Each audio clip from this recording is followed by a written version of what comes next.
All right, all right, all right. We are golden. Starting out, I'd pop over to the game, but yeah, we are golden. I don't exactly have a lot to say right now. It's just kind of been a long weekend and a long week, so I seem a little low energy. That's why. But I am here. I am here. We're still working through the story to get up there. Hi, Amelia. Welcome in. Oh. Oh.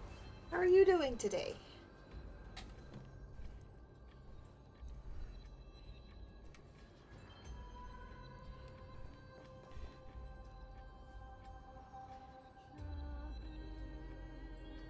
Hmm. There.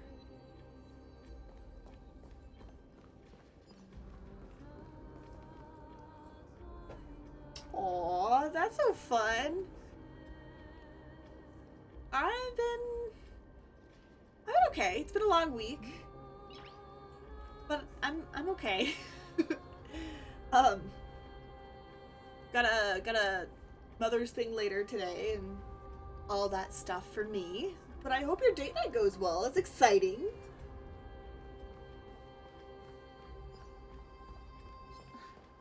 The path is blocked yet again. Oronix's 8 always appears in times like this. How convenient.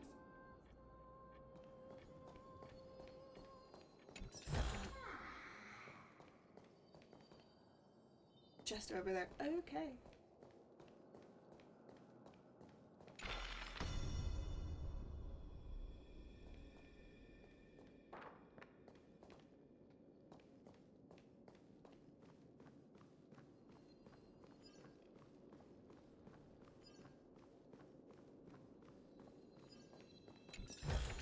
Nice.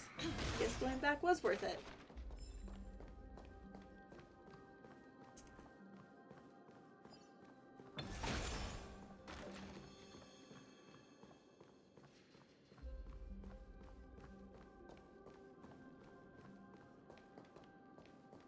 These whistles are just so cool. Look, there's even a platform lift over there. That's something we want to... Oh, oh no!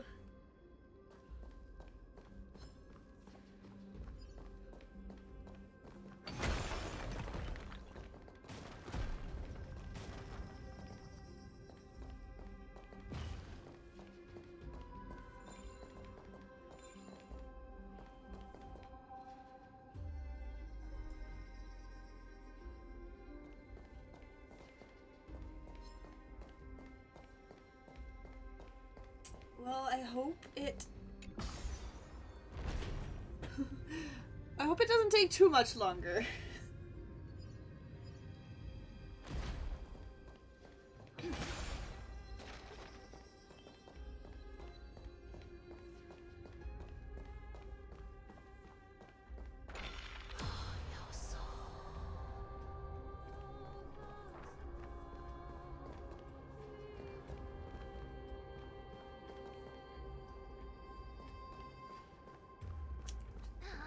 A chest of the past has been left behind, but none of its treasures remain inside.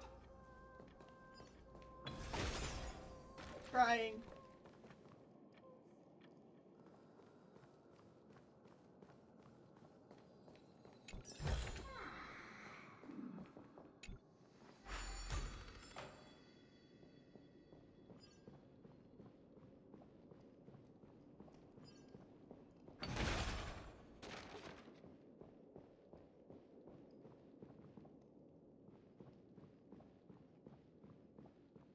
I'm not gonna lie, like, this is really cool in a lot of ways.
I put that down.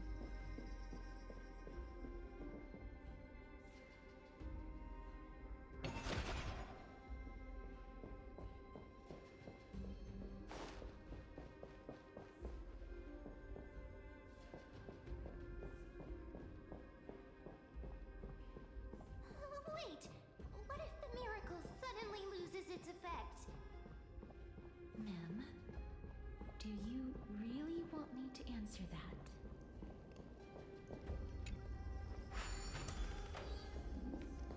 Stay back. Don't come any closer. Look. A nymph. Catch! I remember this treasury used to be filled with treasures. Why is it empty now? Eek! Could it be that those people borrowed the treasures and never planned to return them? Eek!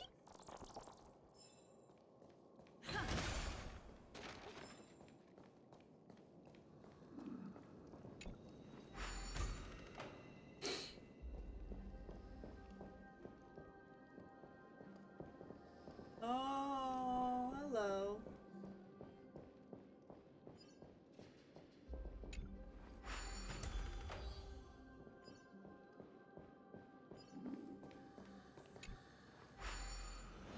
Yeah, okay. Doors and secret passages are rather complicated, only complete between both.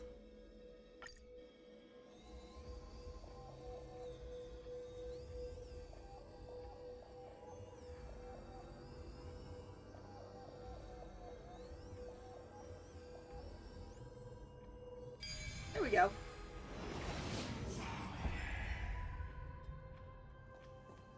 So that's how it works.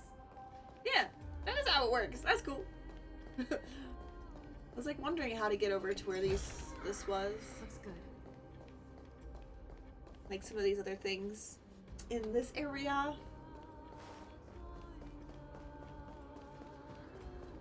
We'll hop back in a minute, but a couple of chests here that I wanted to make sure I got a hold of. Go any farther. There was just a couple of chests. A couple of these, like, things. I was like, how am I supposed to get those?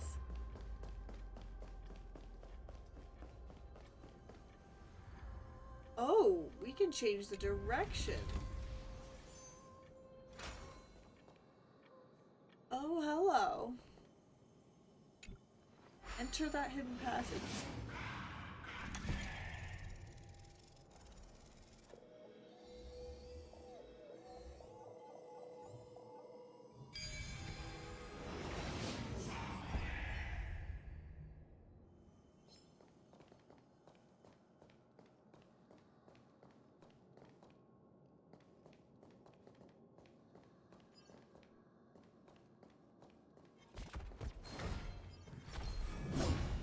Hi guys, no thank you. I don't want to fight you. Checking to see what's available areas.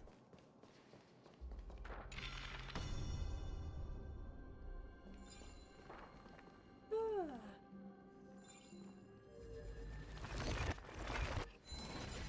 Should I be poking around? I don't know. Ooh, let's do this. Ooh, how does it? No.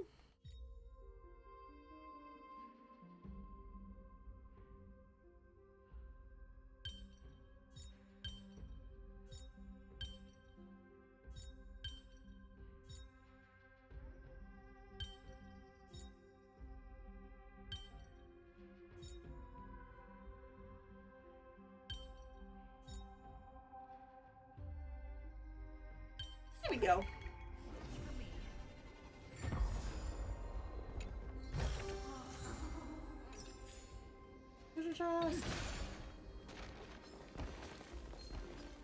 No. No, I don't want to fight you guys.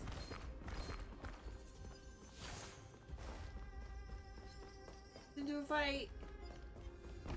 A reason to a fight. Reason to a fight.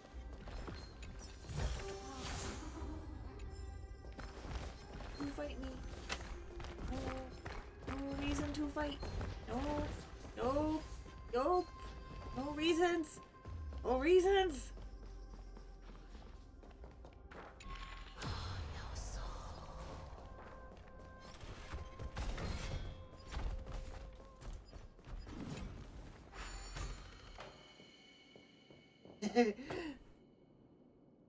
Yeah, no worries. No worries. You have a good date night.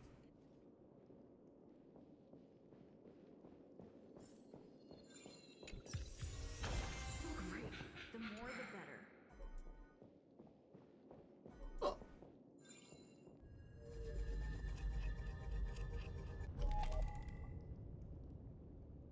Okay, that's all I've got energy for.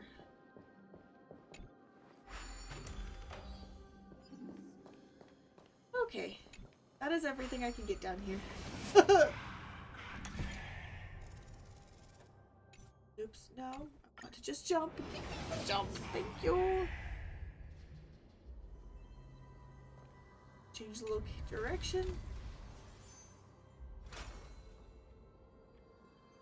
Back up there.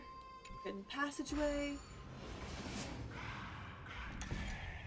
Here I was getting distracted from the story.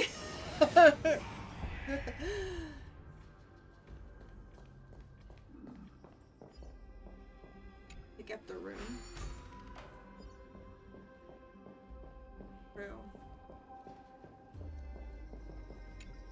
Back down. Now we talk to this vault officer. Don't come near me! Huh? Why does he look so panicked? Did the black tide monsters frighten him? Or is he actually scared of his own extraordinary power? All these are the troubles that powerhouses like us There's face. no need to be alarmed. We're just passing by the area. See?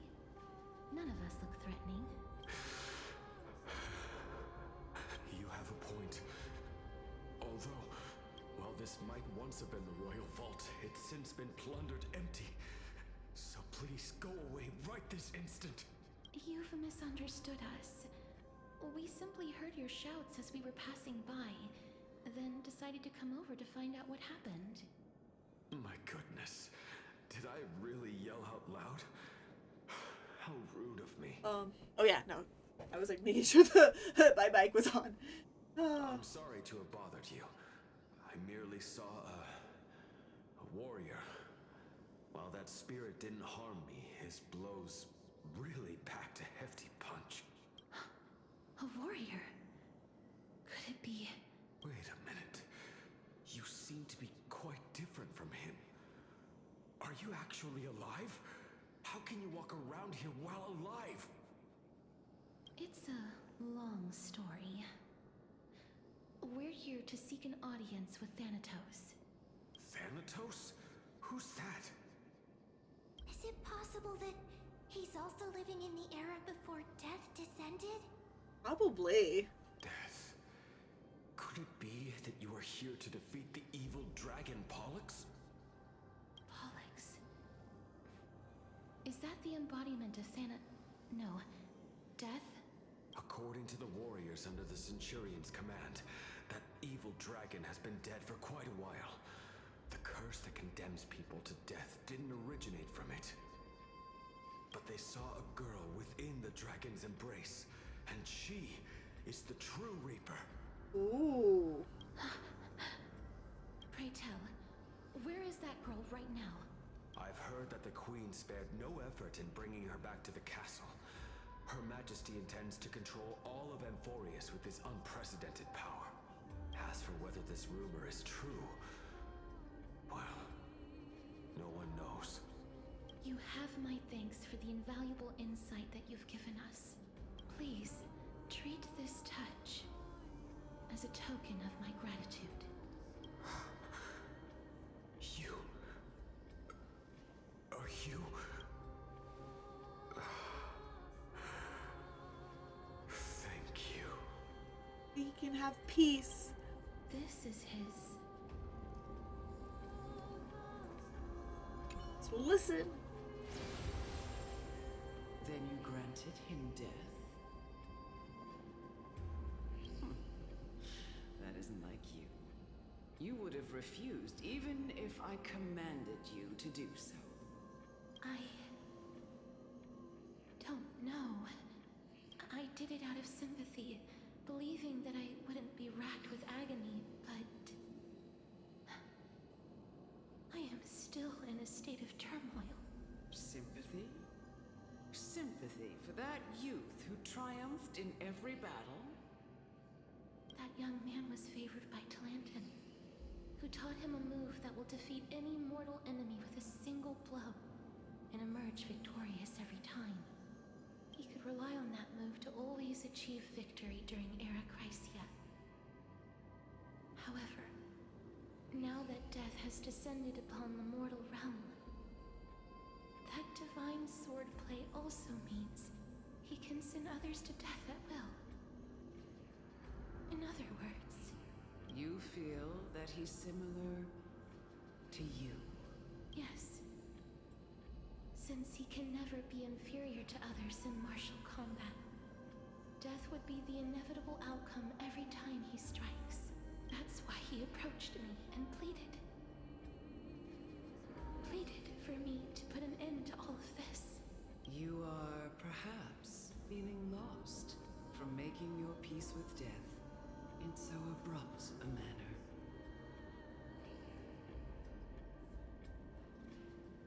I have not made peace with death.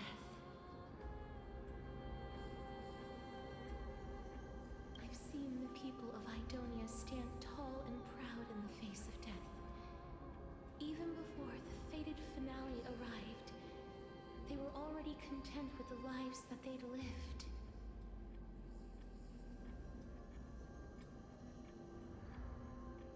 They had such proud expressions. Expressions that made me believe death would be an insult to these mortals if the concept is truly a power that a god had carelessly cast down upon the world. Perhaps death's authority was never meant to exist in this world. Just like how I shouldn't exist. Oh, Caster. I won't refute your beliefs for now, but would you be interested in listening to a story of mine?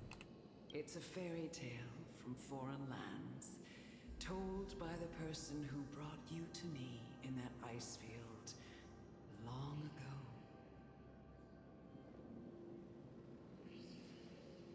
Okay. A tale told by the Queen of Styxia. What? Wait a minute. That means the girl born in the dragon's embrace, the personification of death these souls talked about. That's you, Cass? I've already had an inkling for a while now. But I honestly have no memories of Styxia. Huh. My memories only begin after Aminet brought me to Idonia.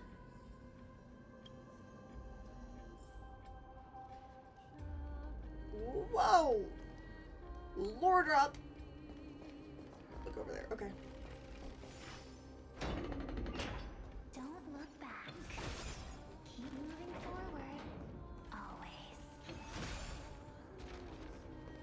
It's yet another eulogistic butterfly. Are we getting closer to the Netherrealm? Thank you, Vini, for the lurk. Have a good lurk. Listen to you guys. Just shut up! Even if that girl is evil, there's no reason for you to absolve that monster. It was the both of them, who trapped us in this crevice between life and death. Don't be scared. They haven't noticed us at all. I want this guy. This isn't a place you can just waltz up into with a ladder. Only warriors approved of the queen may proceed. It's said that such warriors can strike a giant single eye with a sling. You do that, Eep?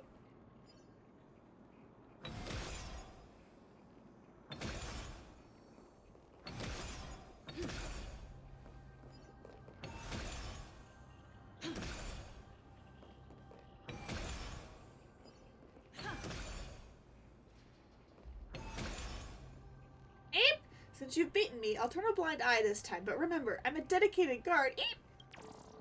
Still, where's everyone gone? Alright.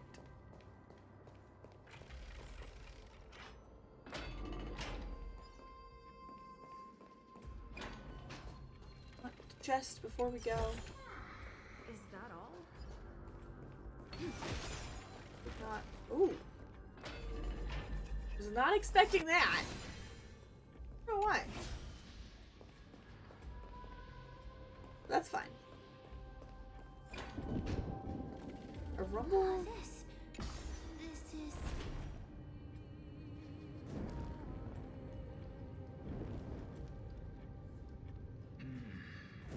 Living ones?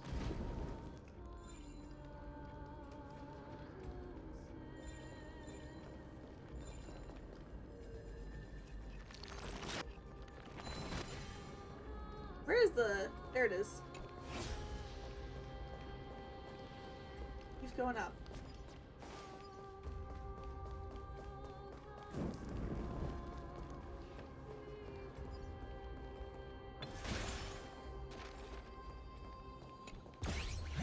Hey! Uh-uh! No! No! Hey, uh-uh.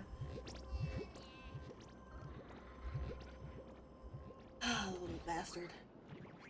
I'll get you. I'll get you.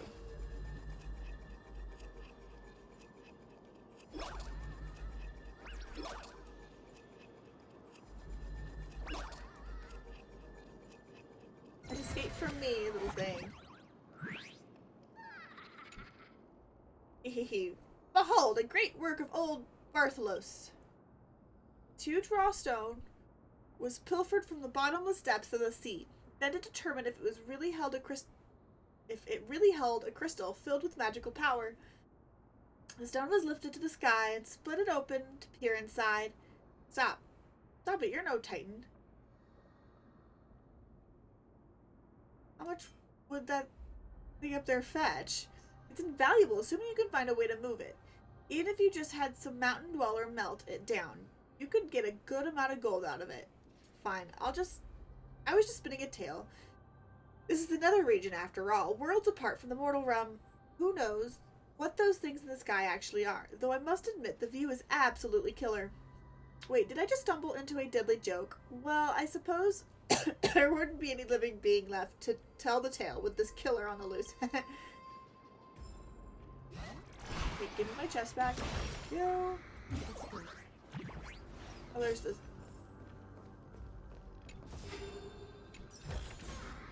Is that all? I feel like I'm gonna have to do that for story reasons, so we're gonna go back. No, stop it. Back.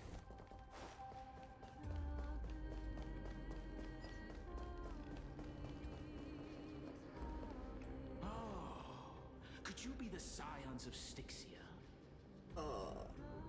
Did you hear about the great work that I'm doing here?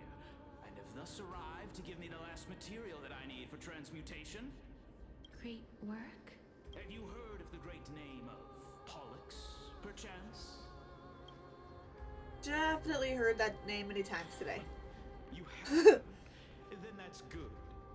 During the age of myth, a time likely before your birth, I was the unsurpassed zenith of alchemy that none could reach.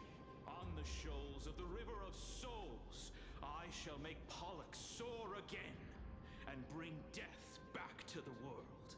But didn't that dragon already bring death to the world? Oh, looks like you don't know the whole picture. Well, it's true that the missing girl can grant death to mortals. Pollux, the one who delivered her onto this world, makes it so that humankind cannot die. So, it's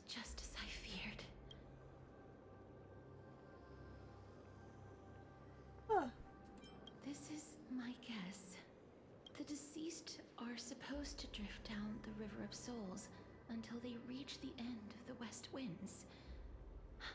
But this River of Souls was blocked by Pollux' fall. That's right. That's why it's imperative that I bring the dragon back to the mortal realm and make it soar the skies again. I have long since prepared my alchemical matrix in the tower. Although, I am still missing the most crucial material of all. That final ingredient. The final sacrifice is none other than the girl who lives out her days with death. Huh? What's going on? You didn't touch him, did you? I know that I am no longer capable of carrying out that task. Take this, all of you, and please fulfill that great undertaking on my behalf. This. We had been inebriated in Fagusa's feast too long before we began to seek divine bestowed death, so that we could be freed from the whims of fate. However, that brought doom upon us. Instead of summoning a supreme god, we encountered a monster that cut off the River of Souls. That detestable dragon Pollux denied all the dead from the gates of the Nether Realm. Unable to rest in peace, these departed spirits engulfed Styxia like a roaring tide. As a result, my city and its people no longer exist. That child is the only person whom I managed to save. Born within the evil dragon's abdomen, she has possessed the talent of death since her birth. She must have been granted to us by the gods as a chance for us to atone for our sins. Please, you must nurture her to adulthood and prevent her from experiencing all of the suffering that we went through. I promise that I will care for her as a mother. That I will protect her from the evils of death. Yet. By Fagusa above, thank you for your kindness as her mother. Please bless this child with a name. Before I am swept away by the River of Souls, please let me know how I should address her in my next life. Oh. Like how a transient raven butterfly, a fleeting papilio castor, perches on the twig of death. Castoress. That shall be her name. That's where my name comes from? Oh boy. We're gonna have to fight the dragon, aren't we? What is making that ruckus?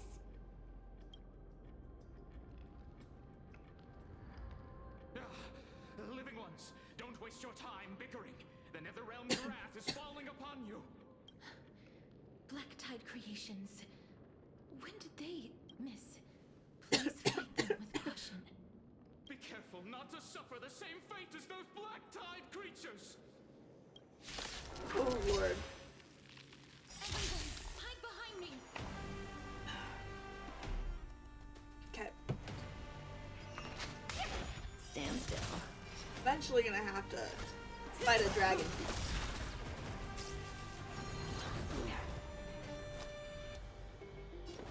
Spend freely. Bring them out. And them.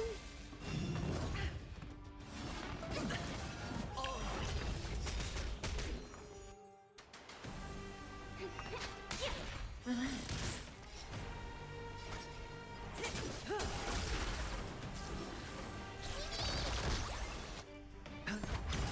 Stand still. Oh. How are we holding up? I was was not expecting more. Okay, it's fine. May as well kill them all.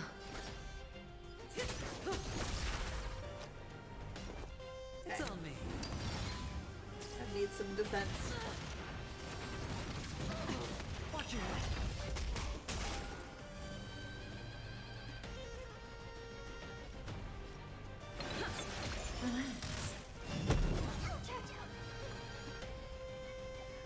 Good times never last. Go ahead. Time to say bye. Pop that. Boom.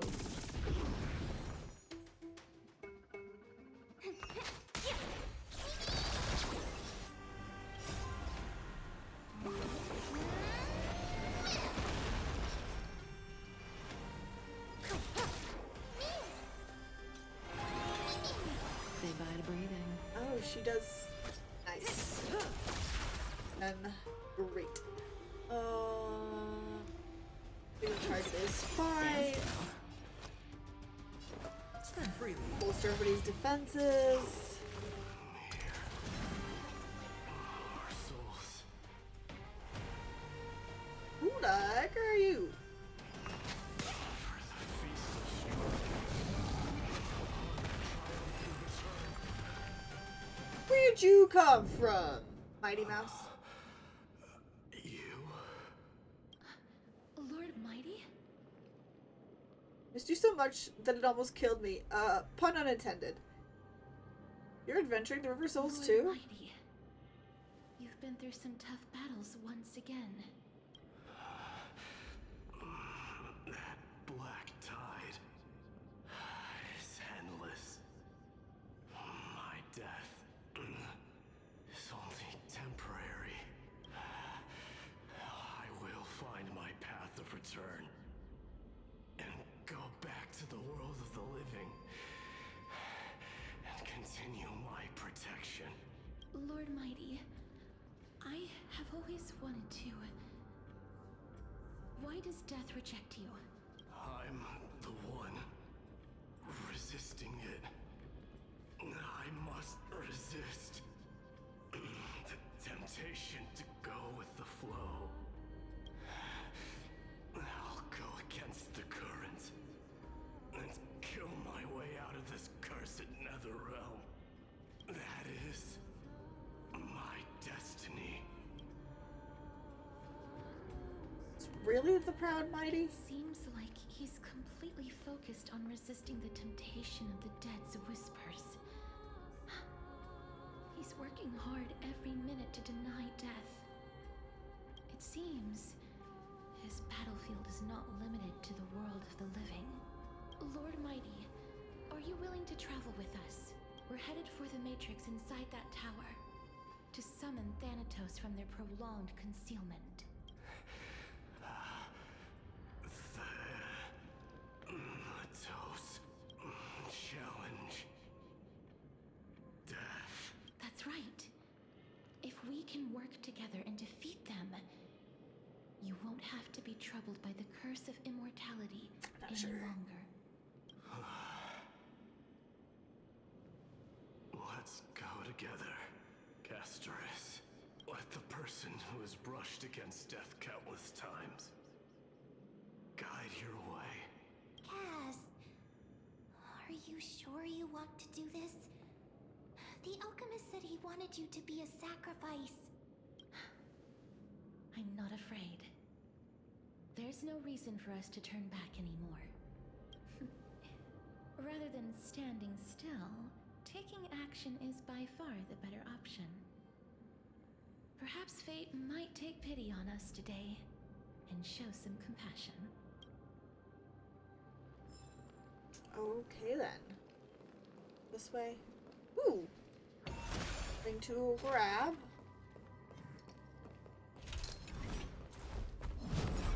Ooh! Flippin' A! That scared the bejesus out of me! Let's play for a while. You bastards. Okay. Relax. Good times. Never time to say bye. All just remove yourself from existence, please.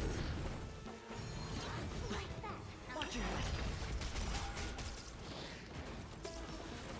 limit. Thank you.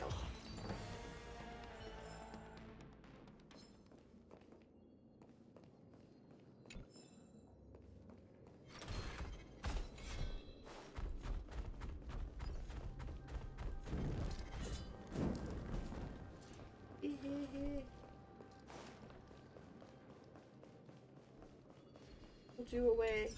Grab that now.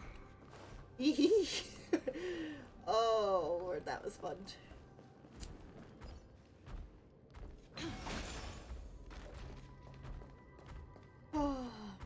Fighting is inevitable in this game, I'm aware, but sometimes I just want to avoid it. I can't do anything that direction. The at. Enter the hidden passage.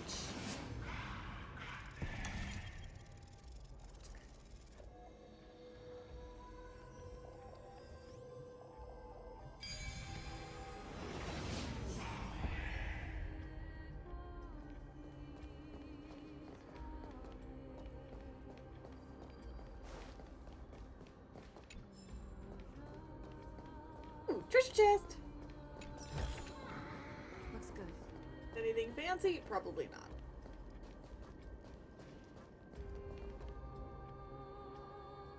Before you, the rusted and broken chains, remnants of a path that once led to the tower. This is going to be difficult. Kremnos. Didn't Castrum Kremnos also have this?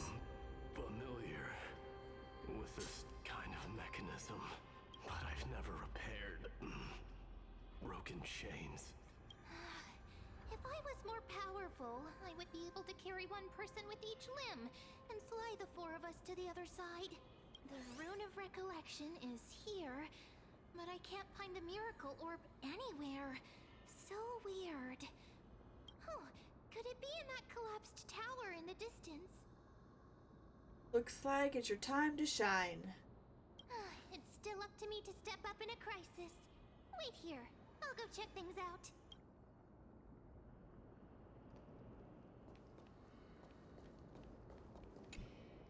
Just shout for me when you need my help! Oh, man! Just leave it to me! Oh, I'm controlling them. Okay. Mem did it. The pink squirrel is very smart. Why am I a squirrel now?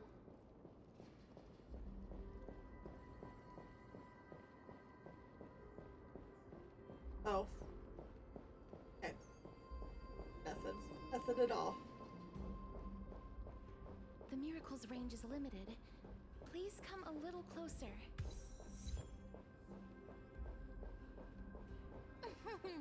Aren't I a good fit for Orynyx's priest?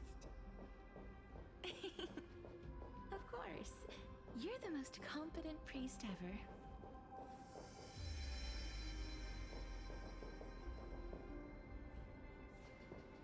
Back room quite yet. Mainly because I want to do what I can do. Basically nothing. Okay, we're running back.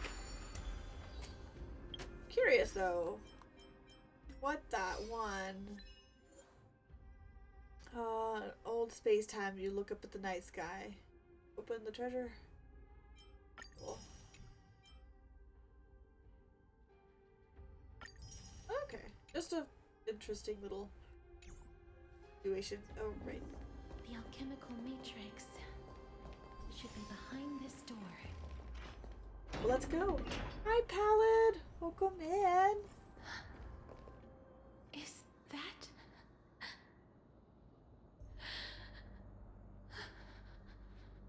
Oh, how are you doing?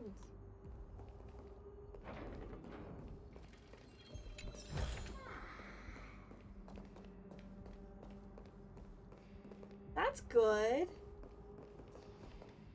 Wow, there are so many of you!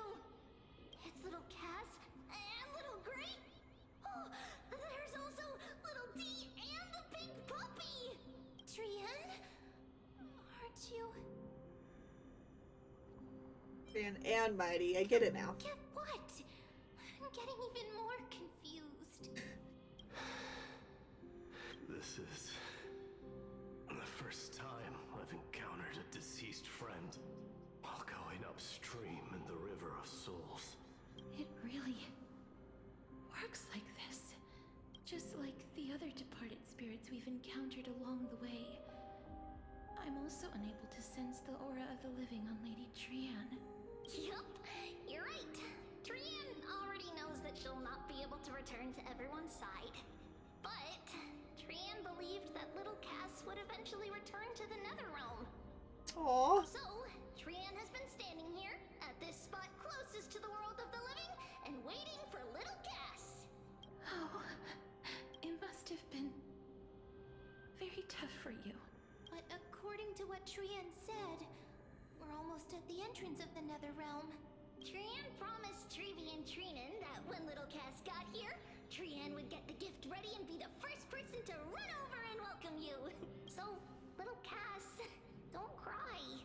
Please, accept this. We finally finished it. Oh. Oh. Oh my god, that is just so sweet. It's just so sweet. That is just too sweet.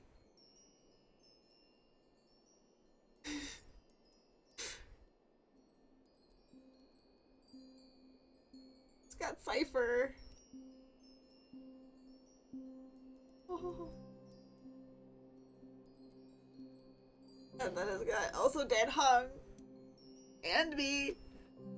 Oh my god, that is just so cute. This is what Lady Treeby once mentioned. The gift for me that you didn't manage to finish. The Holy Maiden of Yanis. Even when separated by life and death, their thoughts are still connected. Trian spent a lot of time drawing this. Trian hopes that little Cass likes it. Loves it. Seriously? It's seriously a wonderful drawing. Lady Trian. Oh my god.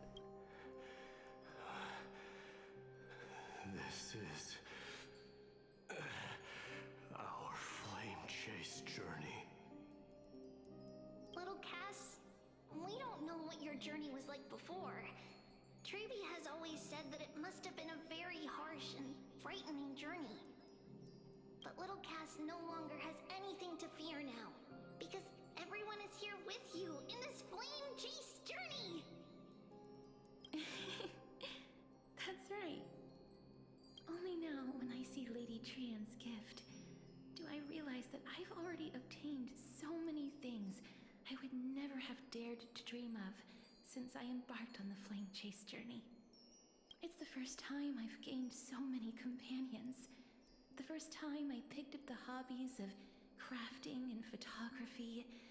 The first time I had dinner with someone else. The first time I went to the market to buy the Chimera doll I'd liked for a very long time and hugged it to sleep. Aww. The first time I wore a dress personally made by Lady Aglaya. The first time I went for a walk with Lady Treeby, Lady Trian, and Lady Trinan. The first time I enjoyed the night breeze and looked up at the stars with Miss Hyacinth. The first time I took care of Dromesis with the Trailblazer. Looking back at all these experiences I never thought were possible, it feels as though the scales of my life had shrunk from centuries and decades down to minutes and seconds. And all of them are so precious. Oh. Dress. I took countless photos in the past, but they're all black and white landscapes. I don't have a single one with friends. If I had known, I would have taken more pictures.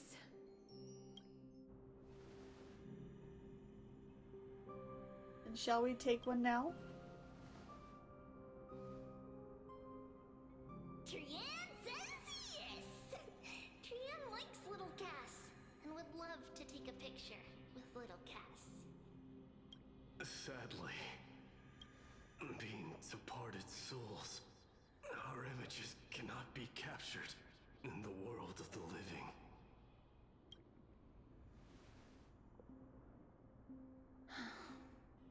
I thought so too. What? Are we seriously going to leave any room for regret? Oh, ma'am. There won't be any regrets. This vivid drawing surpasses any photograph from the world of the living. Little Cass smiled. Treevee, Trinan, and Trian's wishes finally come true! Oh. I remember you once said that fate is not the flowers that bloom at the end of the road, but where people tread beyond the gate. Now, the path that belongs to me is about to reach the end. Thank you for bringing me the final key. Key?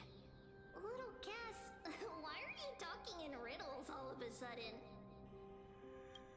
I have a feeling that soon, this gift of yours will become the key to saving Mrs. Life. The cipher's in the background! Amazing! Then keep smiling and carry on bravely! I just saw Cypher in the background! Little Cass, Little Gray, everyone, see you tomorrow! The blinding smile, Trian's golden form disappears in a thick fog of Styxia's moonlight night. Yep, she's in the background. Trian.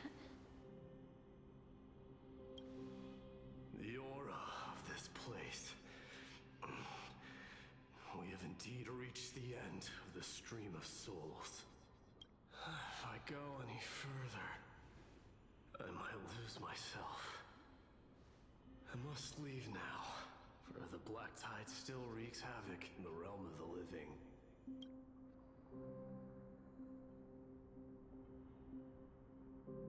Can you find your way out?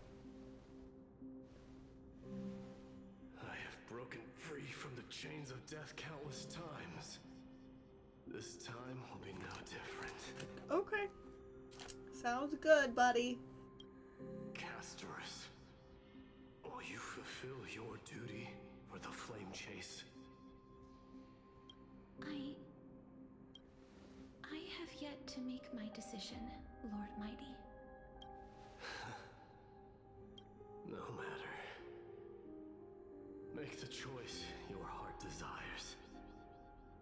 Even if it takes 1,000 years of waiting, I will continue to fight till I die. Then rise from death till the miracle descends.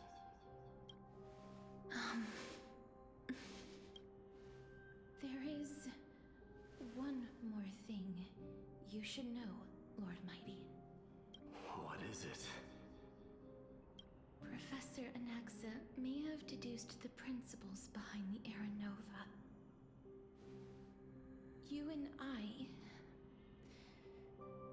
may be reincarnated as strife and death in the next cycle, becoming calamities wreaking havoc upon the world.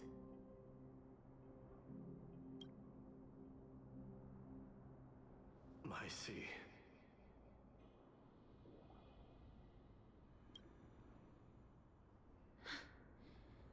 Is that all?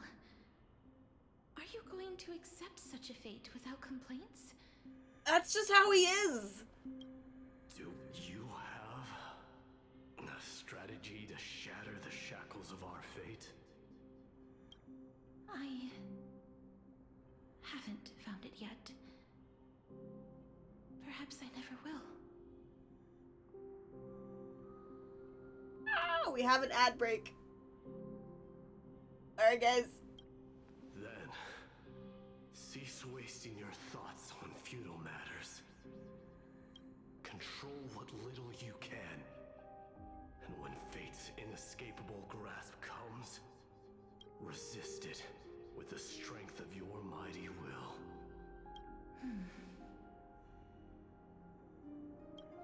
Thank you, Lord Mighty. I will find the right decision.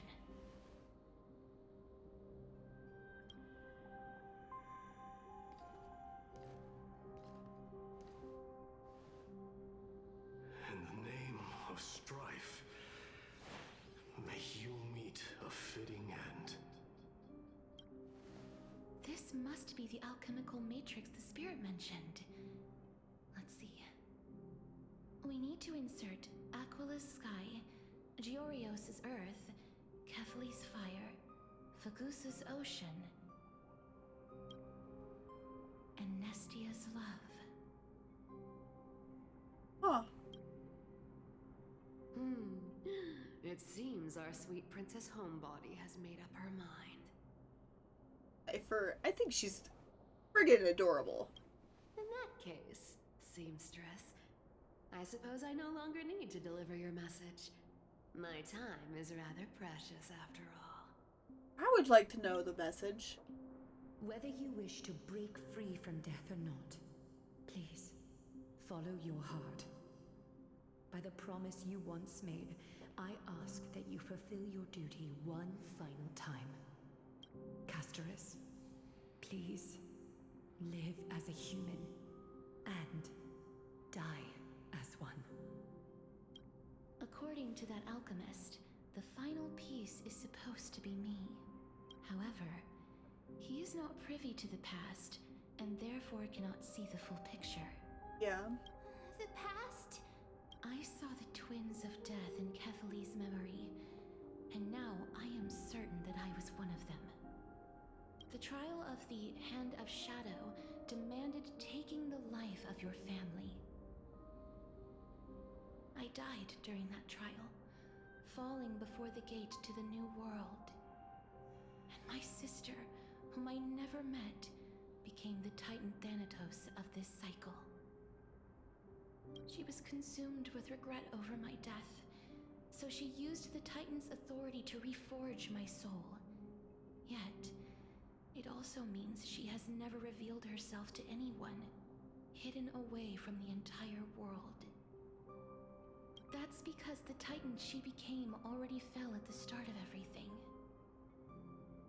They died for me, and now lie in slumber in the River of Souls. You mean Pollux? That's right. The River of Souls is no material river. It cannot be blocked by ordinary means. Only a divine corpse can prevent the dead from reaching the next world. And that's why we have to awaken Pollux from death before we can retrieve the core flame of death. We have to reforge its body with the power of alchemy. But Cass, if that alchemist speaks the truth, does that mean you're also part of the dragon body? According to those departed spirits, I was indeed born as the dragon's twin. But before we talk about that, have you heard the sighs? I did when I was collecting the souls. I heard them too. So what are those? I think it's probably the sign of Pollux's wish being fulfilled. They must have realized how heavy a price they'd need to pay when they used their divine authority to resurrect a dead woman. That's why they exerted every ounce of their strength to send me to Styxia, a city that called for death, a land where none is hostile to death. They never saw their wish fulfilled and fell so prematurely, all because they wanted to give me a new life. Pollux must really want to know how their sister has been after giving their all to save her. Oh man. That wish is the reason Pollux's soul still lingers in the mortal realm, even after their fall. Quietly watching and documenting every detail of their sister's life. So instead of picking up objects on the way here, We were instead showing things to a strand of yearning that lingers here. Now, we must weave these yearnings together and restore them into Pollux's complete soul.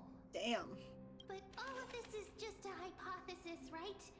What if we go through with the ritual and it turns out totally different? Castor and Pollux.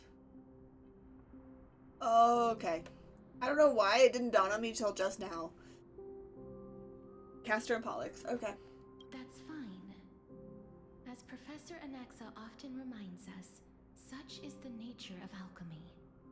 The true outcome can only be known once the process is complete. This is why alchemy is also known as the miracle of creation. Now, the puzzle of Pollux's yearnings is nearly complete, with only one final piece remaining. I should have gotten that with just her name. I shall reveal what they have been yearning to know in the alchemical matrix. I will show them my whole life since I left Styxia.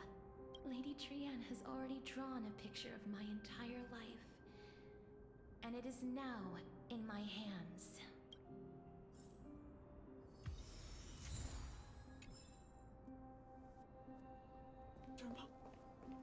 It's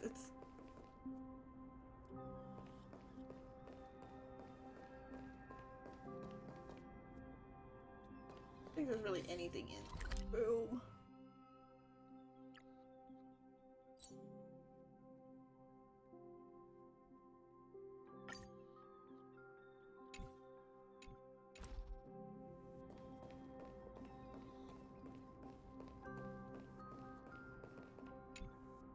Then, let the ritual begin.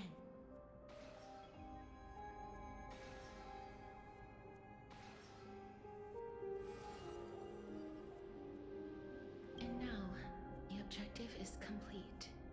That is all. Such is what Professor Anaxa always says after preparing for an alchemical ritual. And now, Pollux, I shall lift you from the river of souls and reforge your soul. Perhaps you will be disturbed by this, and your body may become horrifying to behold. But if even the slightest trace of your soul remains, the soul that once ferried me to this side of the shore, then please, look at me. I wish to thank you in person. I have obtained everything you sacrificed your divinity for. Lady Almanette. Did she recognize you? Oh, she must be the first soul we can communicate with here, right? I'm afraid she is just another spirit trapped here, like the rest of them. The only difference is that I was there when she died. Please, go on. I'm listening. Are you about to tell the story of Styxia? Yes. You're just as smart as I imagined, but... never mind. Now's not the time. There's no need to worry, Elder. Take a look around you. You're already at the resting place of the dead. The world of the dead? But how? I understand that you chose to remain silent about the story to protect Castorus, the girl who coexists with death. But you no longer need to hide that story. I can assure you that you have protected that girl's life well. Oh, well, in that case, let me begin. Styxia, the pearl of the ocean, plagued by unwarranted calamity and ravaged by death in the fairy tale. It was the first city-state to shift their faith towards death, even before Idonia did. From where you stand now, I suppose that's a bit hard to believe. Right? Indeed. I cannot imagine that those from the era Chrysia, blessed with eternal life, could ever yearn for death. I have pondered the same question, child. But But I am afraid there is no clear answer to it.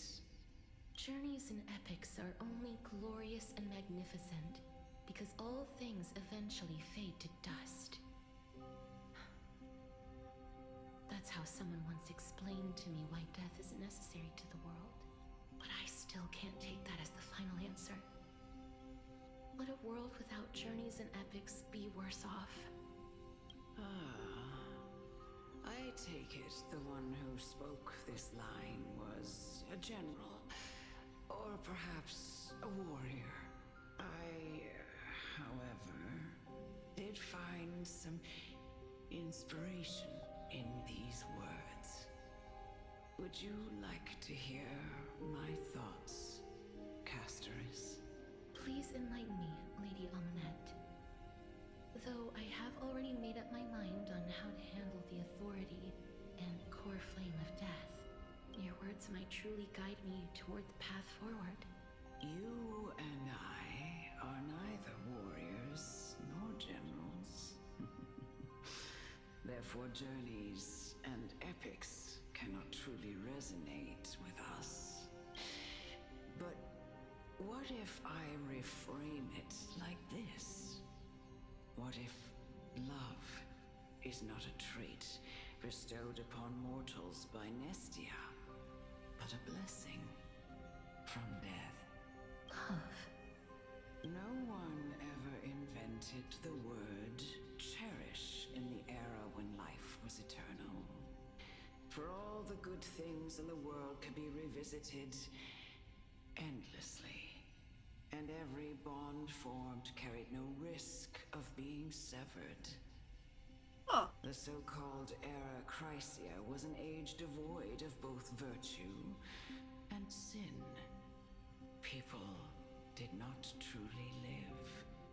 They simply existed, going through the motions without passion or purpose, then waiting for something to happen.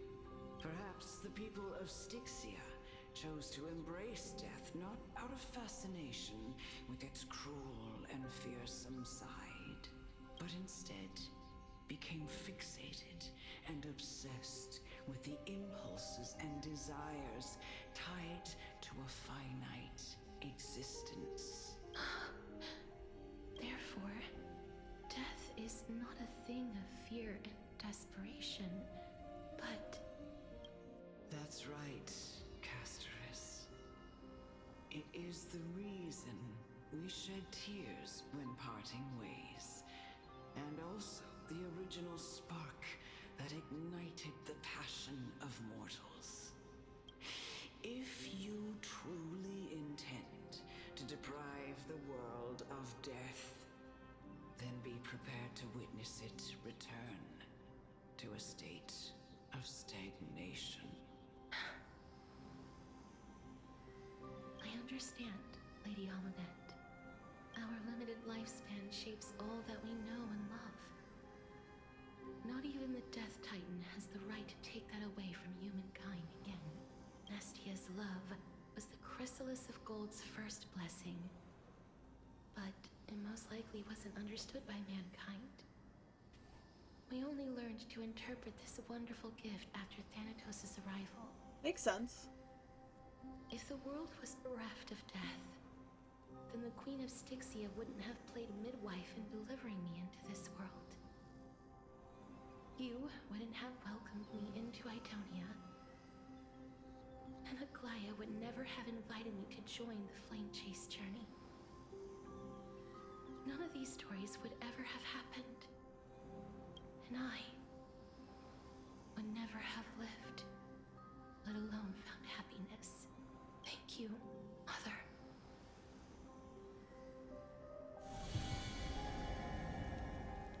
I will use all the love I've experienced in this long life to complete the final miracle.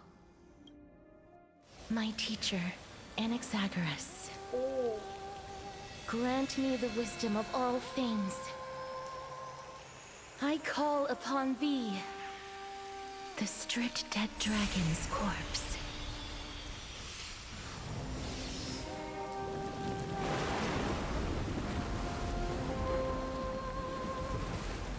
rises from the earth, falls from the sky. As above, so below. This is the greatest power of all powers.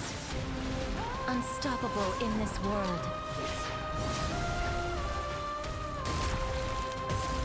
The great work that commands all death. Yeah, we gotta fight the dragon. I shall grant you embrace. Yep, we're fighting the dragon. We're fighting a dragon. The game is on.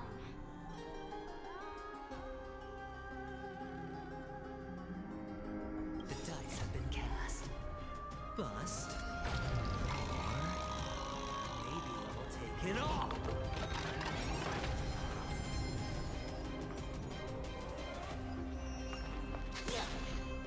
Stand still.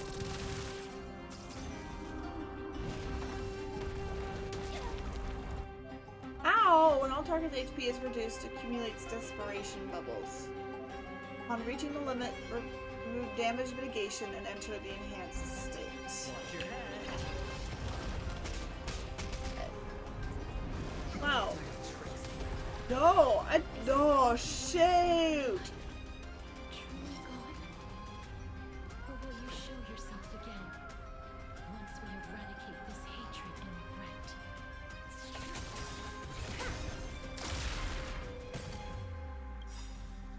Good times never last. Time to say bye.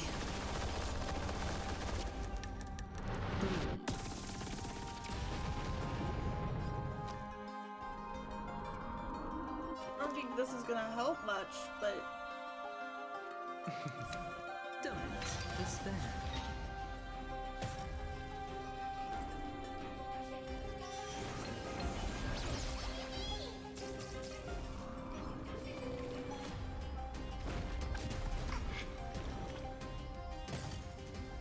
Don't worry, I'll go with this.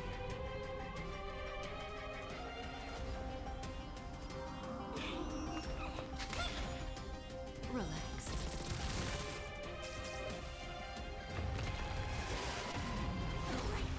oh lordy, that is maybe the wrong team to fight this right now.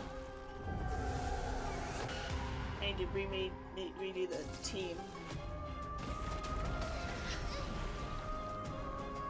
I need to have a healer That breathing sensation. instead of. Remember it.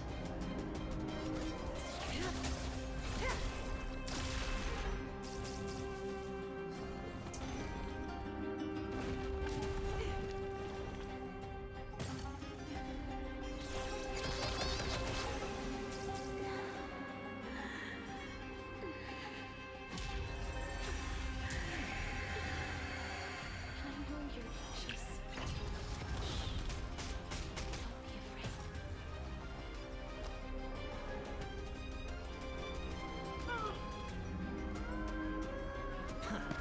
Oh, Stand still.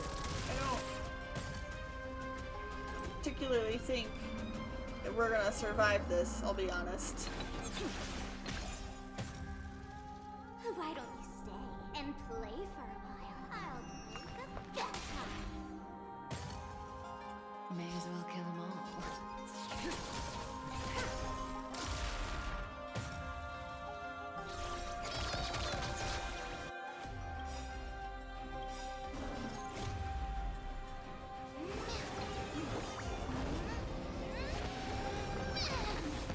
Let's play hide. 1,000 places in 1,000 places.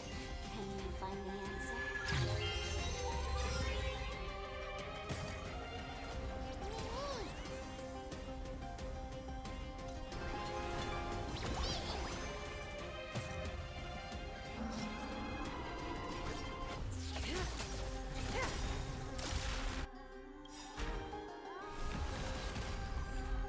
Good times never last.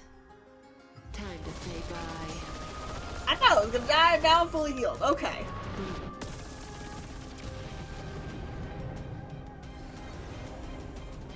There's no more need to weep in grief. I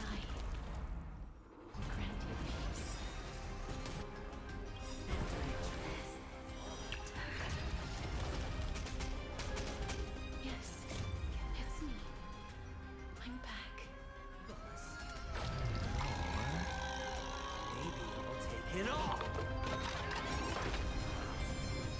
Watch your head.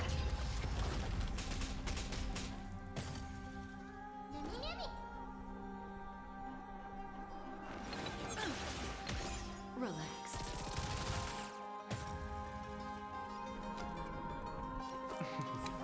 Don't Put everybody in a shield.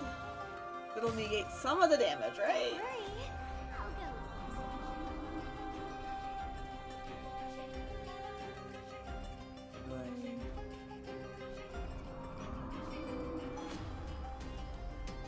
Who should I bring forward? Nothing else.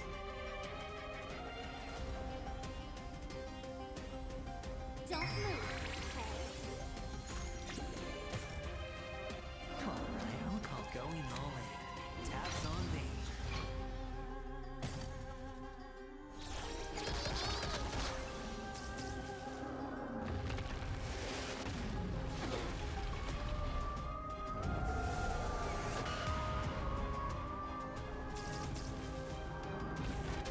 No dirty tricks,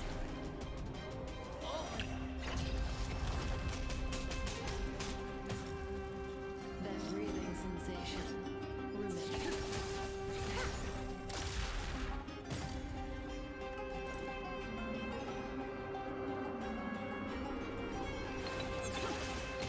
Stand still. Why don't we sit and play for a while?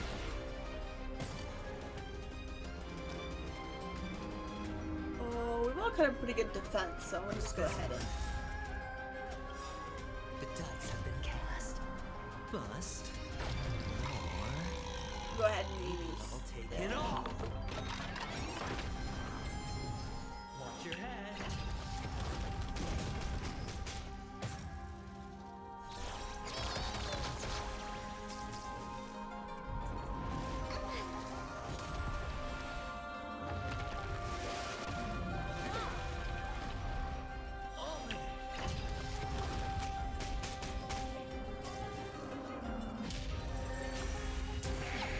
Ouch. They may be moving by instinct. There is fury coming up within them. I'll do the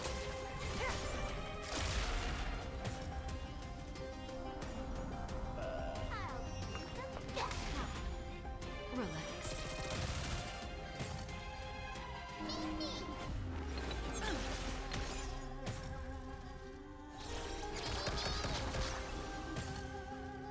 May as well kill them all.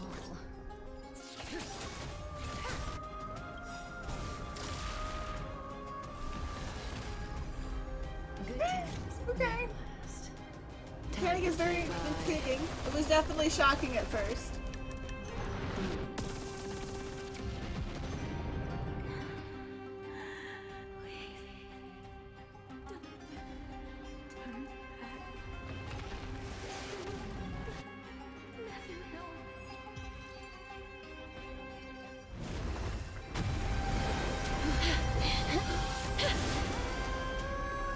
Oh, death. Sleep in peace. Damn.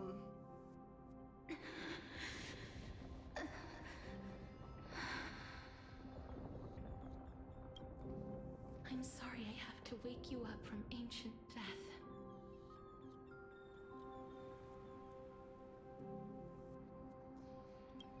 And I know you're anxious. Shh. Don't be afraid.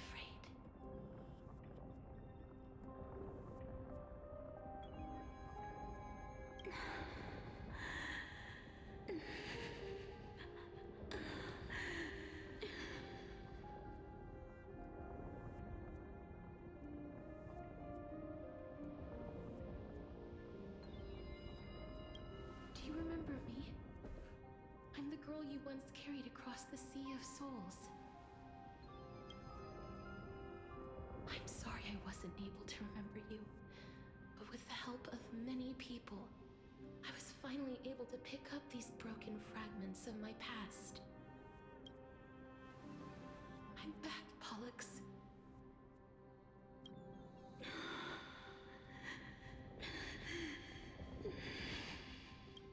I know this might not be what you wanted. But I have to do this.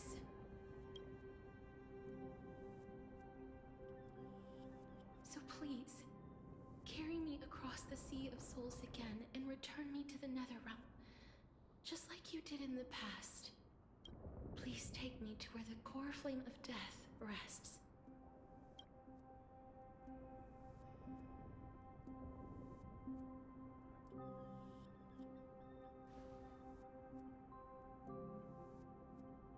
I'll be going now. Oh. Wait, let's go.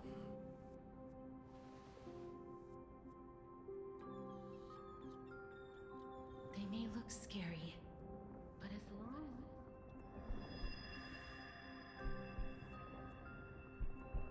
What's going on? What's happening?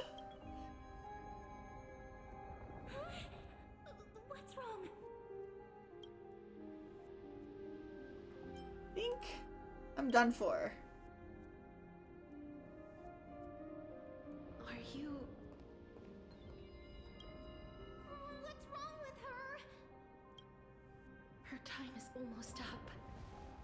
If I don't go now, I'm afraid her soul will return to Thanatos' embrace before me. What? Oh no! Is there anything we can do? Don't worry. I promised I would ask Thanatos for the Trailblazers' right to roam the Earth again. Mem, stay here and keep a close watch until I return. Alright? Alright. I'm the best at taking care of others. Go on, Cass. Make sure not to leave yourself with any regrets. Take your time, I can still hold out. I'll go too. Let's see who gets to the other realm first. That's not funny. I thought it was funny. Okay, I'm sorry. It's a deal then.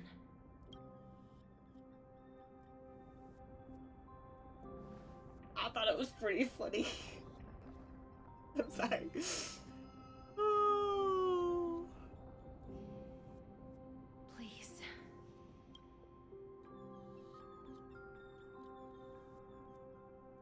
Wait for me.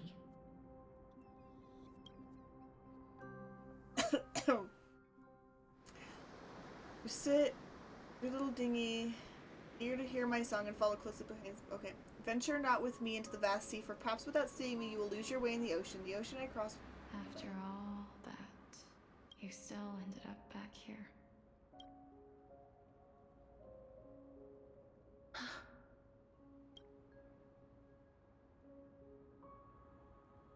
So the legends were true. The Netherrealm really is a sea of flowers. Yes.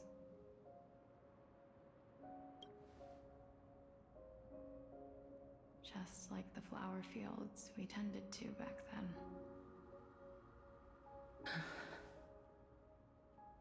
Is that you, Polixia?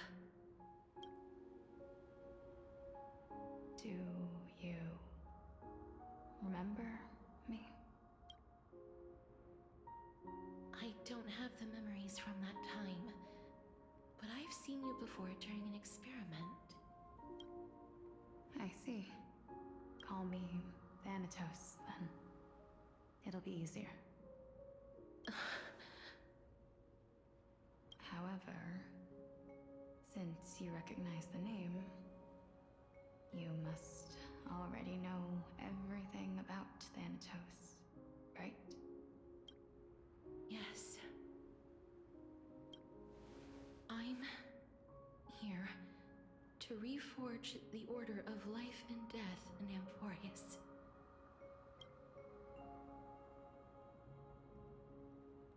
You know, my sister was a sympathetic, but rather sensitive person. Whenever she didn't want to say what was on her mind, She would avoid eye contact and look off into the distance. Just like what you are doing now.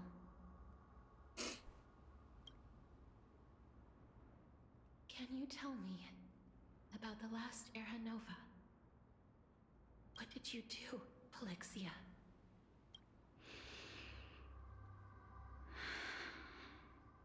Where should I begin?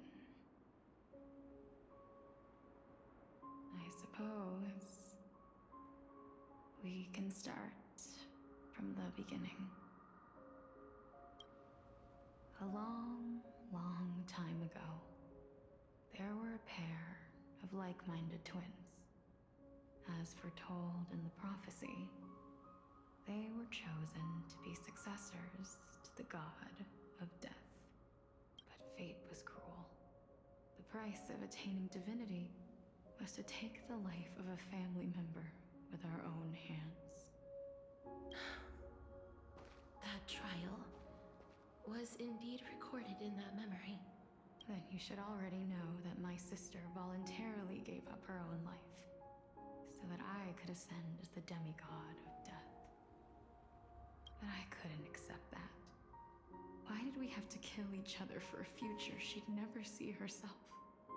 That's not fair. So, while weaving the laws of the new world, I shattered the forbidden bottom line for life and death.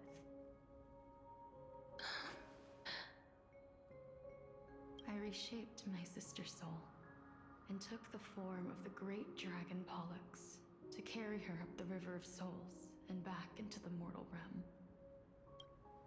But our fates were already decided and manifested in unexpected ways in response to my futile actions.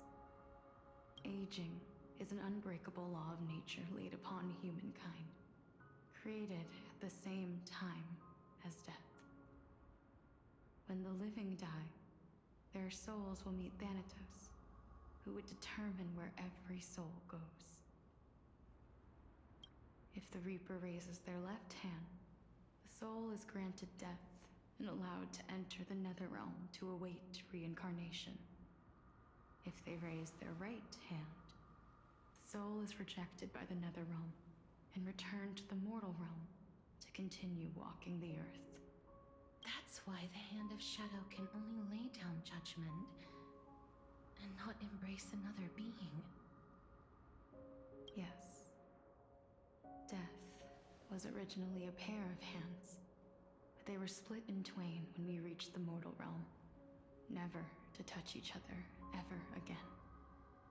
The half of Thanatos that represents life, the undying human who grants death, that was the curse I forced upon you. Then, what about you? As the half of Thanatos representing death, I shoulder the fate of defying death. I died the moment I entered the world of the living. From then on, my Titan also no longer existed in this world. The cycle of life and death stopped. Souls were denied their audience with death, and were left stranded within an ever-rising river of the dead. What irony. My selfish desire to save your life gave you and the world a fate far worse than death instead. Then, what was left of my reason was left behind in the Netherrealm, where I've been taking care of these flowers day after day, until there is now a sea of them, all while mulling over the subject of life, death, parting, and enduring an endless loneliness.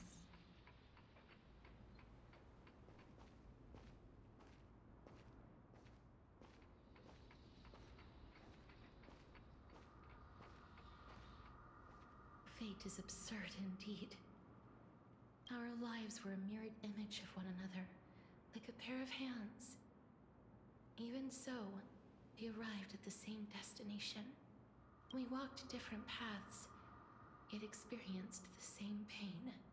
I had hoped that maybe you would at least have a good life in this cycle. I'm sorry. I lived my life well. It didn't go to waste. As far as I'm concerned, you did nothing wrong. Even though I forced the authority of granting death to humanity upon you, a total stranger. Too many responsibilities were forced upon me in the course of this long journey. I was once lost, even upset. But I realized recently that if it weren't for your blessing, I wouldn't have understood the source of these emotions, nor would I have realized my purpose. I wouldn't have made it here to reunite with my missing half. And we wouldn't be discussing our past while sharing the same view of this landscape. I wouldn't have understood the meaning of our existence. The meaning of our existence. This sea of flowers blooms on dead land, because we sowed it with the seeds of our separation and watered it with our tears of loneliness. Yes, the only thing death is allowed to create are flowers that bloom from blood and tears. That's why Thanatos cannot create living beings at will. Nor can the hand of shadow determine a person's remaining days. Because the life and death of mortals should never be dictated by another's will. Are you saying there's no point in Thanatos' existence? No. No single being can bear the scales of life and death on their own. Not even a god. Life and death weigh equally heavy. We both know that now, don't we? You, too, must have had a difficult life. We've taken quite a ridiculous journey together, haven't we? I had a feeling, even back then, that we would meet again one day. Not to embrace one another after a long separation, but to come in search of retribution. Tell me the answer that's already been written, and let us draw this seemingly endless fate to a close.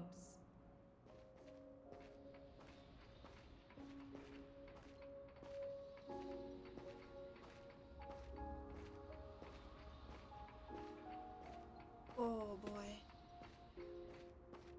It's been far too long. I've waited here for centuries, watching day after day as desperate spirits are denied by this lonely wasteland. I always hoped I would see you among them, but I was also afraid of seeing you. I didn't know how I could possibly face you again, but more than anything, I was afraid that you might have forgotten all about me. I know. But don't you see, Polixia? I made it back anyway. You don't have to shoulder death's authority on your own anymore. It was always meant to be held in two hands anyway. So, let's give our core flame to her, and have her take it back to the mortal realm. Give humanity back their cycle of life and death. Our responsibility as Thanatos was never about picking out favorite souls. We were only meant to watch over life. Let's tend the field together and create a warm sea of flowers for all the souls to come. What do you think, Polixia? Yes, just one last step. You shall wither, and through that, the dead will sprout again from the remains, and be reborn with the dead flame. As foretold by the prophecy, Thanatos' authority is only destined for only one person to wield. As the Chrysos heir of death, as their demigod, as a titan, our fated moment has arrived once again. Just like before. Yes, just like before. But unlike that time, the ones undergoing the trial this time are prepared. You've made up your mind? Yes, as dictated by fate. But I won't be afraid. As long as you're here with me, complete your trial in this life. Grant me the embrace of death, and light the spark of life ablaze. You've been tempered by life and death. I know you'll be able to give this wasteland its first breath of life, like a raven butterfly, flying swiftly into the Netherrealm, perching on the twig of death. I will. After this, I will remain permanently in the Netherrealm. The River of Souls shall return here and rain down from the sky, scattering souls across the earth. The cycle of life and death will flow once again. This sea of flowers you sowed shall bear countless joyous or sorrowful souls, and bloom evermore.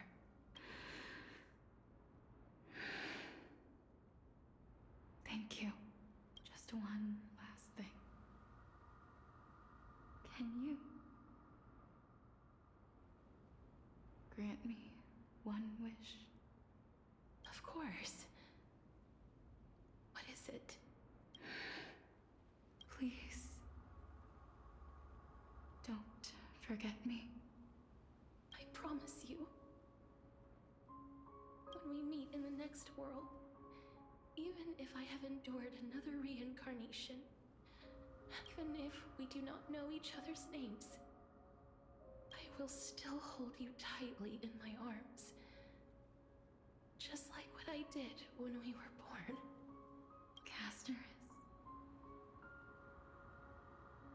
Casterus, you're as beautiful as a fleeting butterfly.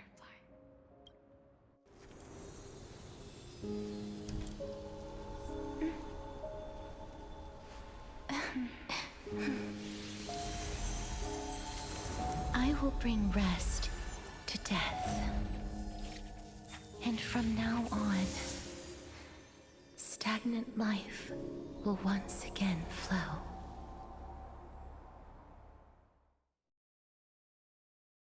Oh. Now we're going to Gatcha. Okay. What happens with me? That wasn't supposed to fall. Loud cheers from afar. Time flies. In the blink of an eye, the 15th entry hour is already at hand. When this farce is over, your soul will be placed on the scales of life and death. Are you ready? I think as ready as you'll ever be. No need to ask so many times. Of course I am. Then why do you drag your feet? Is your fear of crowds holding you back again? I simply find them too noisy. Paying attention to conceited fools like them would be an utter waste of my time. Such harsh words. As I see it, you are no less arrogant than they are. Speak truth, Xerxes. I couldn't agree more. Apparently he agrees. Okay. Okay. Oh. At least he knows. I did not expect to hear that from you. Are you not going to refute me? I know myself better than you think I do. At the very least, better than a stowaway like you. And they say men whose ends are nigh have but kind words. Well, that is exactly why I chose you. Should I thank you for the compliment? The hour of the trial has come. Do you have an answer for me? And how will you prove the veracity of your argument? I suppose there is no point in putting this off any longer. Do you recall where we stopped the last time?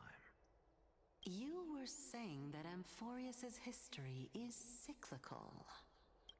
Indeed. The demigods that bear the core flames eventually become the new titans at the world's end. Oh, that one's got casters! Oh my god!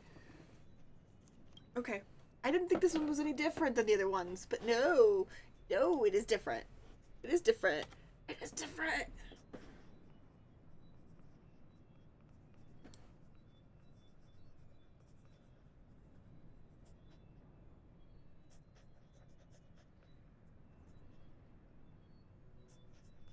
There we go. Remember what happened on the Holy Mountain? Calypso, Naias. As their destined ends approached, one by one, they left this world, leaving only the twins, who are fated to succeed death.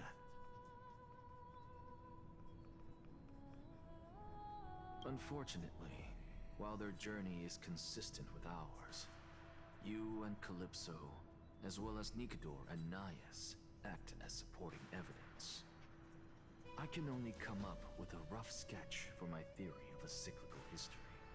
For all the pains I took to reach this point, I had already lost hope of ever obtaining definitive proof. After all, the past is in the past. Proving that we are the legacies of heroes of the past is a hopeless endeavor. Okay. That is, until I met a girl named Polixia and her sister. If Castorus was truly sent from the past to the present for the Titan's self-serving reasons, then having lived through 2 cycles, and with Styxia as the pivot, she will no doubt be the link to connect all of this together. If the Twins of Death can bridge 2 cycles to reunite at the shores of the Sea of Souls, then my hypothesis will no longer be just a hypothesis. And you too will get the answer to your question. Well, that is all well and good, but how can you be so sure? If there is even the slightest error in your hypothesis, the girl will be shattered. It matters not. What? The most important quality a scholar must possess is foolhardiness. If you are overly cautious, then you'll never have the gumption to make the first step, and change will never come. But no. Besides, I, an Exagoras, am destined to overturn this farcical world. Come, let us go and teach those pathetic worms one final lesson. I guess. I guess. Green bubbles and slumber? What? Oh, okay. That's from the fight I just had with the dragon.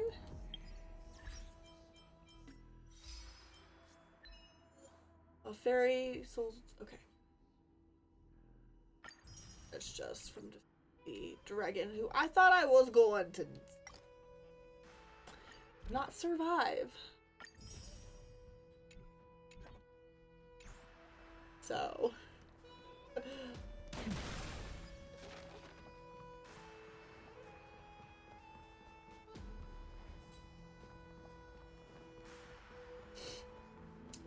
Fine. So they are leaving the final debate to him.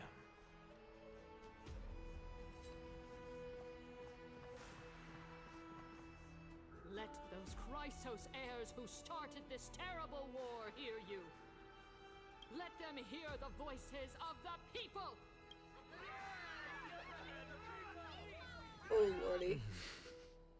As always, that woman knows how to stir up a crowd. Professor Anaxa, I thought you'd pass on this. Everyone must cast their vote, or this assembly would serve no purpose. Fair enough. Do you truly think it's wise to entrust the fate of the world to an assembly like this? Akama has stood strong under this system for 1,000 years.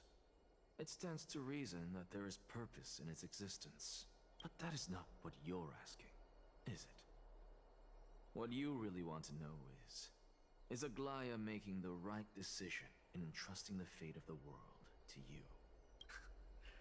Nothing ever escapes you. I didn't spend all those years teaching you for nothing. Most people only take 4 years to graduate, if I recall. To tell the truth, I feel like I'm on my way to an execution chamber instead of a podium. Poor Snowy. So, oh. Do you have an answer to that question? No, I don't. I thought so. Because that question is not yours to ask in the first place. Is Aglaya entrusting the world to you the right decision? Don't make me laugh. That is a question that woman must answer herself. Why are you fretting about this on her behalf? Or have you been seeing yourself as her pawn all this time? Listen up. I'll say this only once. Flip your perspective around and ask yourself this instead. What should I do to ensure that the world doesn't stray from the correct path? That is what you should be thinking about. Damn. You still have time, so give it some thought. Oh, and don't bother telling me the answer. Tell it to those begging for salvation from the gods. Got it. Thank you, Professor Anaxa. That's Anaxagoras to you. Who will you be voting for? That'll depend on how well you perform. May Circe safeguard your thoughts. Okay. Oh. I gotta talk to the military runner. Lord Anaxa, you're finally here. The last speaker for the assembly will taking the stage soon. The resolution will be passed after that. Lord Kindness, Lady Kindness has reserved a special seat for you. Shall I show you? Lead the way. Alright, this way, please. I actually don't necessarily mind things remaining the way they are. The way you say it. A little nervous. Thank you. Elders and citizens, silence, if you please. As the Theoros, I present to you Finan of Ides Elysiae, virtuous citizen of Akama, and the last speaker of the assembly. Much obliged, Lord Lycus. I remember him. He's the penniless lad working for Aglaya. Where's Lady Goldweaver? Why is she sending this guy to give the last speech? Is this really the end of the Flame Chase journey? Can this dude really face down Kindness? I actually don't necessarily mind things remaining the way they are. By Kephali above, dear citizens of Akama, as you look upon me, so too do I see you. I see your fear and misgivings, your apprehension about the discord between the Chrysos heirs and the Council of Elders. And your uneasiness about the future of the Holy City. Yet, before you contemplate something as grand as the fate of the world, I ask that you look closer. Look beyond the horizon illuminated by Kephali, at the crisis threatening to overwhelm us. What? Ides Elysiae, my beloved hometown, is a village forgotten by time. It is a place with the most invigorating breeze and wheat fields that spread all the way to the sea. I once thought that there I would enjoy a lifetime of peace and quiet with my friends and family. How I wish I could invite all of you to that paradise, far from the noise and chatter of the world. Alas, I can't, because she and all that she nurtured, all that I loved, They have long been devoured by the black tide. My beloved home is no more.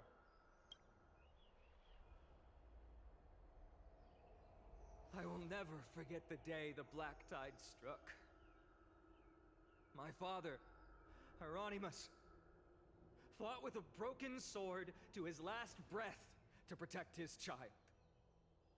My mother, Aldada, she was ripped apart by monsters. Also, I might live to stand before you here and now. There's a Glaya. Galba, he was a hunter. But in the end, those arms that once drew a bow instead embraced Piso, his beloved son, as they both breathed their last. Pythias, the teacher, risked her life to save her students, but a burning beam fell on her, crushing her. And what of Livia, her daughter? Did she make it out alive? No, she didn't. Livia, Piso, and so many other children. My childhood friends. They were all swallowed by the black tide and turned into monsters. They kept saying the same thing over and over. Even up until the final moment, I finally steeled my heart and granted them eternal peace with my sword. Why, finally? Aren't we the best of friends?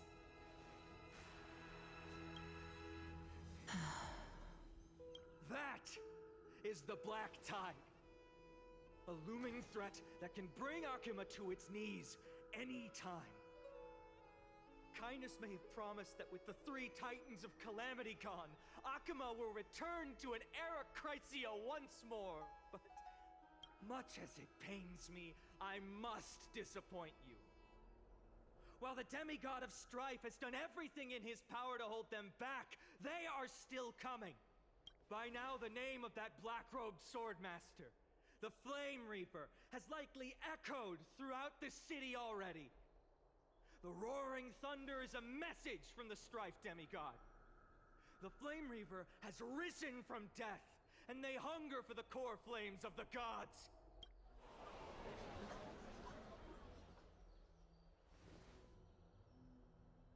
Lies! If such a powerful enemy is indeed approaching, why is Akuma still a picture of peace? Exactly! The city of Akuma shows no signs of pandemonium or chaos.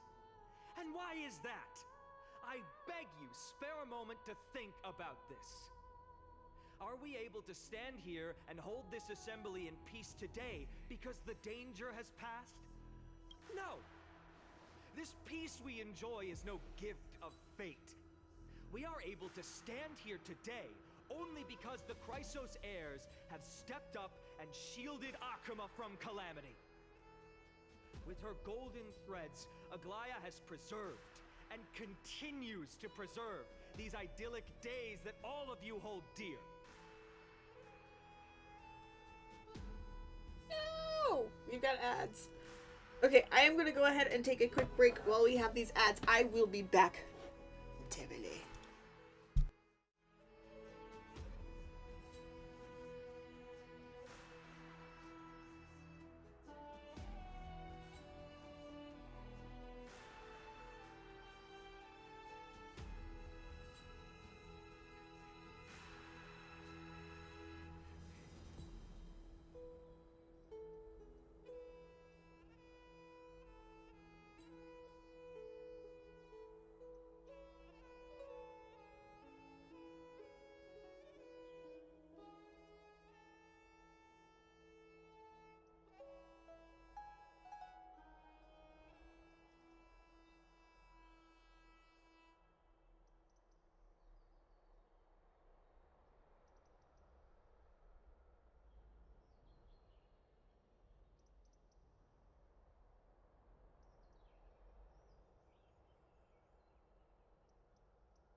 Alrighty.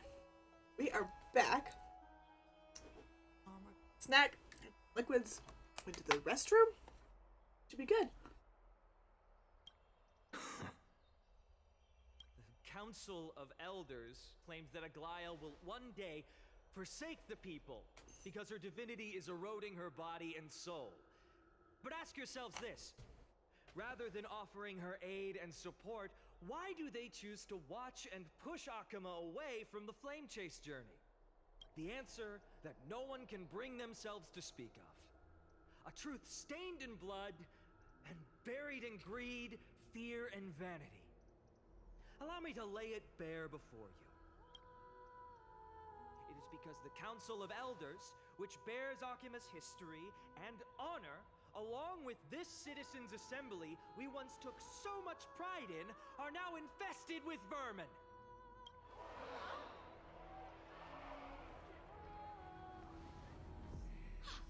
You insolent whelp! How dare you!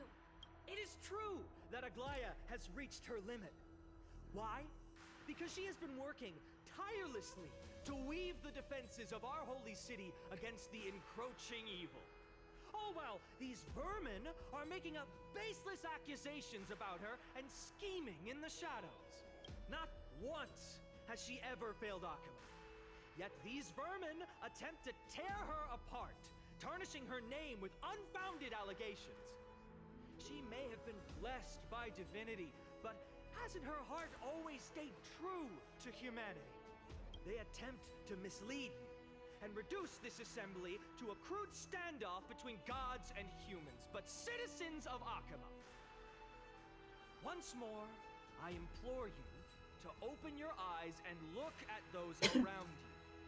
Examine them closely.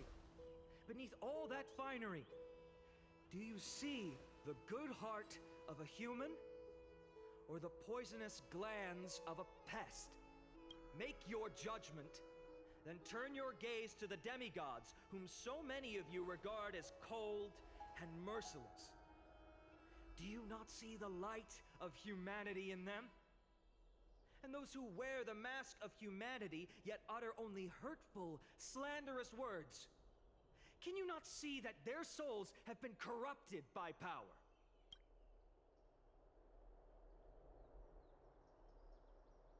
Yet, no matter what your answer is, and no matter who your vote goes to, rest assured that you have nothing to fear.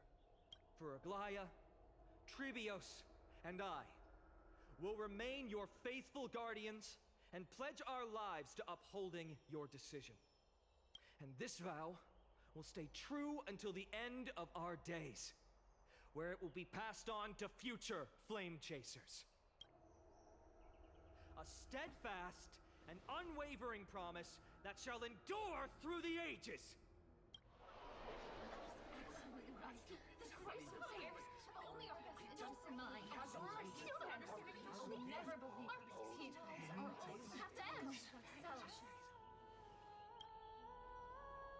In an uproar, a representative leaders from different cities in Okama throw pieces of pottery into the Dolom. At the present time, on the scales of Talenton, those who call for the continuation of the Flame Chase journey, and those who demand its suspension. Each faction holds an equal share of votes, resulting in a perfect balance. As expected.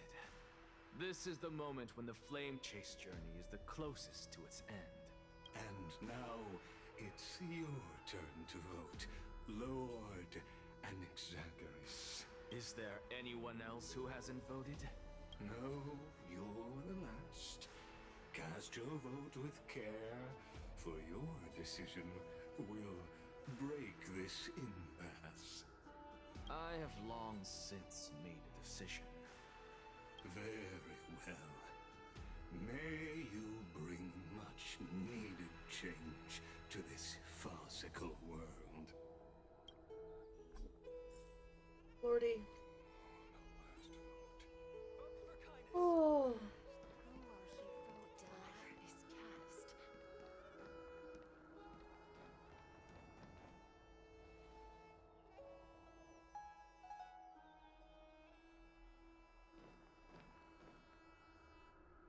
You've done well, Finan.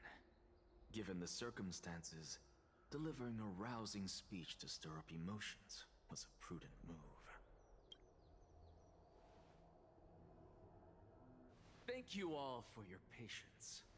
On behalf of the 7 sages of the Grove of Epiphany and the scholars of Amphorius, I, Anaxagoras, am ready to cast my vote. But before that, in the interest of fairness, Lady Goldweaver, I pose a question to you before all who are gathered here. Will you, as Finan has promised, stand by the decision made in the Assembly, regardless of outcome? In the interests of fairness, I make no promises, lest it should influence your decision. Very well. I thank you for your honesty.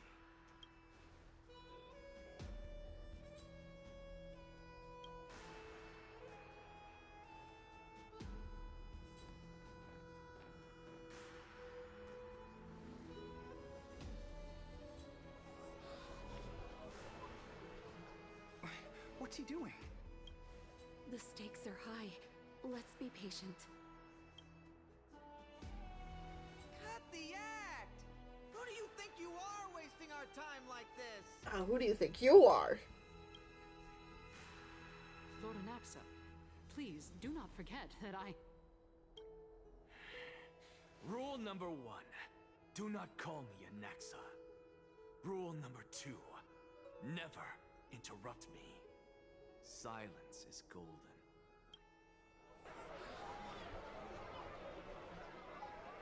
Going on. Just vote already. What are you waiting for?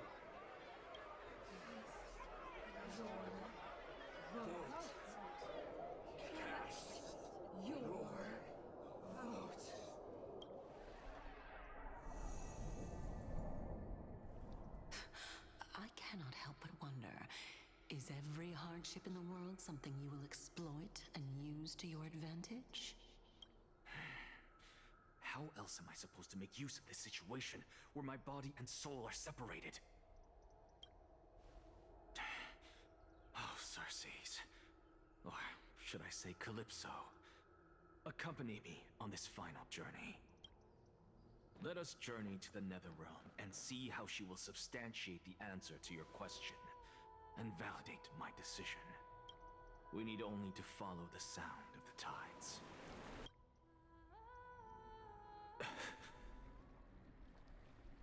You are... Well done, child. Just as I foresaw, you have achieved great things. Teacher. What a twist of fate. A blasphemer raised in the doctrines of the Venerationists. It's like a foal kicking its mother in the belly after taking all her milk. I respect you immensely, sir. But you cherish the truth even more. So, child, do not be troubled by the criticisms I have borne. Do not let those voices hinder you as you forge ahead. As the sage of the Venerationists, I am duty-bound to oppose you. But as your friend and mentor, Anaxagoras, I say, go forth, for the truth is already in your hands. I will keep that in mind. Go now, child. Your lonely pursuit is about to welcome a new chapter. And when you reach the end of this journey, may we meet again with the truth before us. You have my word, sir. May Circes safeguard your thoughts. May Circes safeguard your thoughts. You're right, Empedocles. My lonely pursuit is about to welcome a new chapter. I must be on my way now. May we meet again with the truth before us, Empedocles. What are you waiting for? Just cast your vote. Silence! Silence, everyone! Behold, Circes, here at the center of the world, I shall write the final step of my proof. For this place is but one step away from the truth. Oh boy. Professor, I completed the proof you wanted.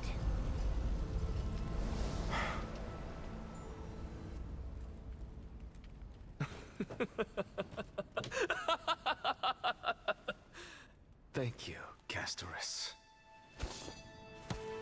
The answer is plain as day. My vote goes to the Flame Chase Journey and nothing else! Elder Kindness, I have deciphered the truth of this world.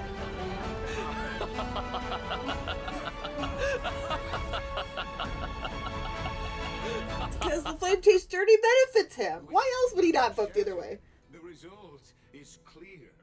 By carefully enter Lenten above, as the Theoros I have observed. No! Lygus, you can't! Anexa, what have you done? Have you lost your mind? I hope you are prepared for the harsh punishment awaiting you. Mark my words, I will make sure that clever head of yours never forgets the price of betrayal. Have you forgotten? I told you that happens to be one of my rare talents. You put on such a grand performance just to aid their preposterous flame chase journey. Performance? No, you are quite mistaken. I may be paranoid by nature, but I've always been known for my honesty. If you really understood me, Lady Kindness, you'd realize that I never had any interest in your pathetic little game of politics. Factions, standpoints, they are jokes in my eyes. I have never once switched sides, because I, and I alone, am the truth. Lady Kindness, with all the citizens here as witnesses, we should honor the spirit of democracy and respect the decision of this assembly. I have observed that Akama has chosen her destiny. This citizens' assembly has resolved to continue the flame chase journey. This resolution shall be put up on the Wall of Heroes, such that all citizens are aware of the city's way forward. You! It seems not everyone is ready for the assembly to end. Very well. Let me entertain you for a little longer. By your leave, Lord Lycus. Interesting. Elders and citizens, your attention, please. Stay for a moment more, if you will. Anaxagoras of the Grove of Epiphany has an announcement for the assembly. He's had an epiphany. What is this performer up to now? Just moments ago, all of you made a decision on the fate of Amphorius. As a supporter of the Flame Chase journey, it pleases me to see the choice you have made. But I regret to say that I still harbor doubts about this outcome. Thus, I hereby challenge this resolution. Tell me, who among you dare swear to Kephales's name that Era Nova will truly welcome the fairy tale ending that the Chrysos heirs have promised? A beautiful new world free of calamity and madness? No one? Must I pick somebody to answer? Very well. You, the one acting so wise and profound, in front of all present here, do you dare swear that it will happen for sure? No? Fine. Next. You, the one with ignorance written all over your face. Yes, you. Do you dare swear by it in front of the Titan? What are you trying to do? Useless. Your turn, then. With that smug look of yours, you must be confident that the Flame Chase journey is the best course to take, right? Hey! Mind your tongue! So, no one? I see. In that case, Finan, answer me this. Your speech was filled with such passion just now. How confident, then, are you in making this promise? Professor, what are you doing? Let him continue with his performance.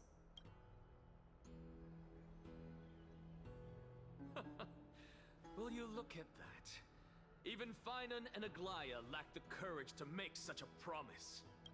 And what's even more absurd is that no one but I can promise you this new world. And yet, the Assembly passed the resolution anyway. But you needn't worry, because I knew better than to trust you good-for-nothings. That is precisely why I am here today. To give you one final lecture. Now listen up and listen well. I, Anaxagoras of the Grove of Epiphany, hereby declare everything that the Flame Chase journey promises is true. Finan of Ides Elysiae, the prophesized demigod who shall succeed Kefali, will reforge each and every one of us in the new world with his complete, intact memories. What? Yeah, you didn't know that you were the bearer of Kefali? Yeah. The core flame-bearing titans were the Chrysos heirs of yesterday. And the Chrysos heirs who carry the core flames today will become the titans of tomorrow. All of our souls shall endure for eternity in the miracle of the World Bearer. And all under Kefali's protection shall step into that new world. Yup. This is your blasphemy! It's impossible. What? Are you saying that we must bow down to you and worship you even in our next lives? Enough, you blasphemous imbecile! How dare you try to deceive us with all these lies and falsehoods? How can you prove? I told you, don't interrupt me. But since you've asked, I shall be kind and indulge you. My statements are based on my experiments on the divine body of Kefali themselves. You heard me correctly, everyone. With the tacit approval of Kindness and the Council of Elders, I fused my soul with a god through alchemy and learned the truth behind Era Nova. Yep. What is he talking about? Isn't that pure blasphemy? I, the vile, wretched blasphemer, deserve nothing less than death for my sins. And the Council of Elders, which granted me consent and aided in committing this atrocity, should face punishment alongside me. By the gods, even Kindness has betrayed Akuma.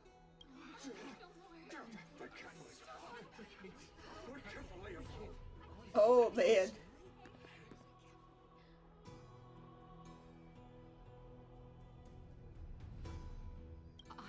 I had no knowledge of his transgressions. He did that on his own. The Council of Elders bears no responsibility for his actions. Lord Lygus, as the esteemed Theoros, are you going to simply stand by and allow the Council of Elders to be dragged through the mud? If the accusation is true, I will acknowledge it. If not, my conscience stands unburdened. Lady Kindness, the reputation of the Council of Elders was not built in a day, nor will it be shattered overnight. Repercussions await those who fool the people, and punishment must be meted out on those who abandon their vows. We should respect this beautiful city and her people. You... Lady Aglaya, the Gold Weaver, I I humbly ask that you take on the responsibility of overseeing this judgment in the name of the fairness of Talantin and the justice of Kefali. Considering the circumstances, and in accordance with Akima's codex as the only demigod among us, you shall rightfully wield this authority. The honor is mine to bear. How is this permitted? Elders and citizens, silence, if you please.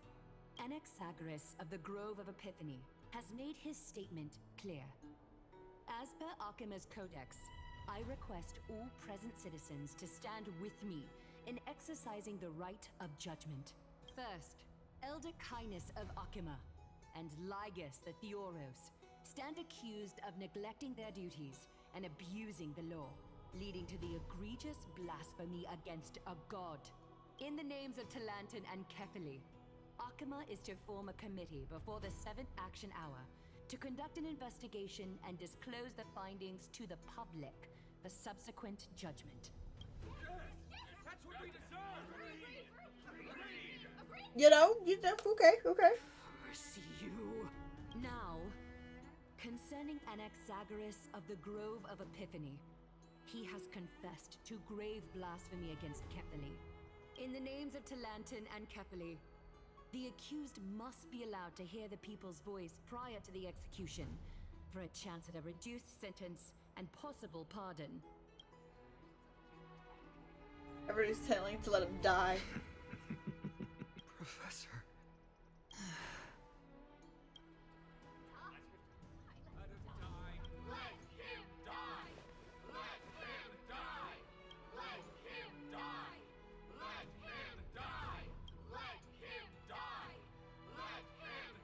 What decision will you make, Lady Goldweaver? Enough with the hesitation, Aglaya. This is not like you. Let him die! Let him die! Then, in light of the people's voice, O Talantin on high, may you bring death upon him. Oh boy. And now we go back to my point of view. Okay.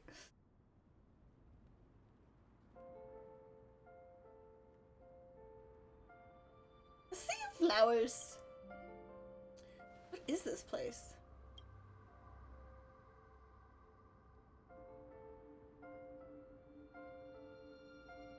Allow me to reintroduce myself. I bore the name of Castris while walking among the mortals. And now, I stand as the demigod of death, the living side of Thanatos. Welcome to my realm, where the west wind ends.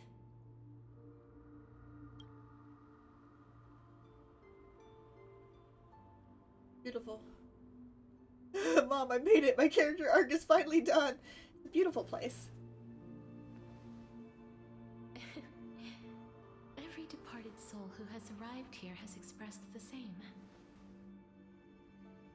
Did you know? Every flower here was planted by Thanatos himself. These flowers were originally both lifeless and immortal, but in the first rain brought by the River of Souls, they were given new life, flourishing as the bearers of countless souls.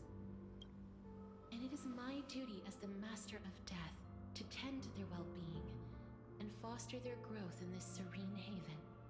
Similar to the structured cycle of life and death in the mortal world, these flowers too shall wither and fade, returning to the earth and then ascending to the sky with mist and tides.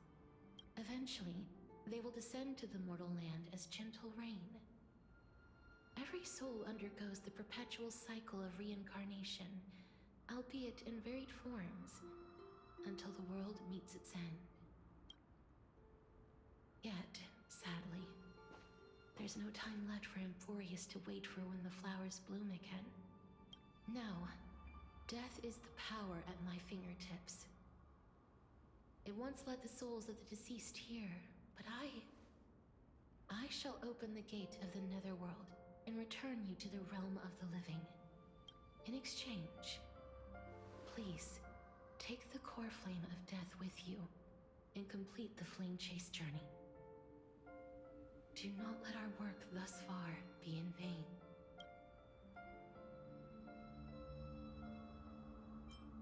But at what cost? Rest assured, defying death is Thanatos' divine authority. Fortunately, your soul hasn't dissipated. This is not a resurrection, but the extradition of a dying person back to the present world. Coming? Just like the other demigods, I will stay here and embrace my destiny. That being said, it is not easy to guide a lost soul back to the mortal realm. The whispers of death are sweet and alluring. If your determination wavers, you will succumb and be forever ensnared by the Netherworld's grasp. Scary. Oh my god. Consider this a one-time exception. I will do everything in my power for the flame chase journey. And for your life, the only life I can save. Do my best. I am glad to hear that.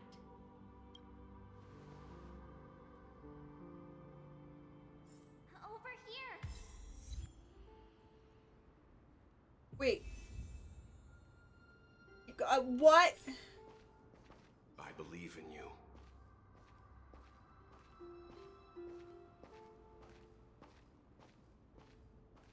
That.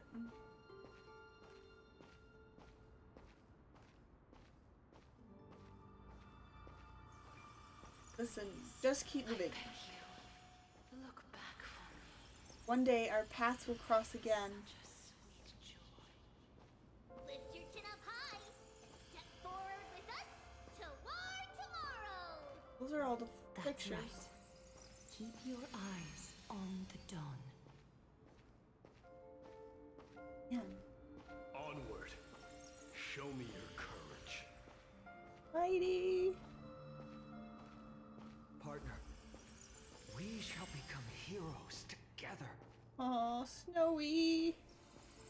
Almost there.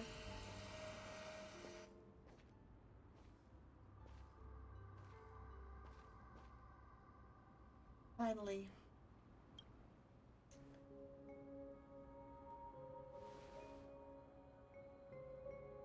Thank you, Asterisk. Since I've already made it to the end, maybe I can have one last glance at the sea of flowers.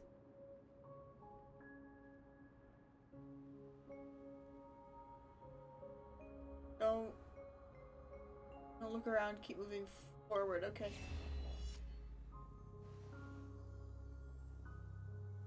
Fear not, as a touch of red will be awaiting for you at the end of the path.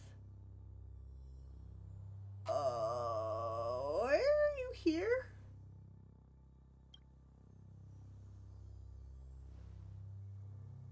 I'll guide you and illuminate the way out. By doing so, you'll eventually reunite with the warmth of sunlight.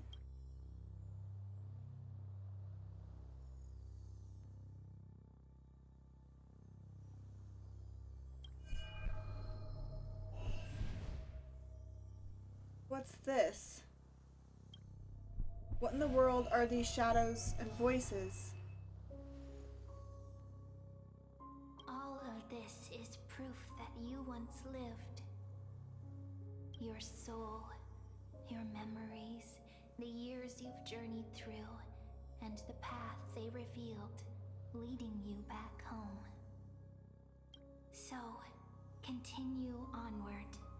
Do not stop moving forward, and do not let her sacrifice and the support of all who have stood by you be in vain. Over here, friend! Ma'am! Take my hand. Let's go home.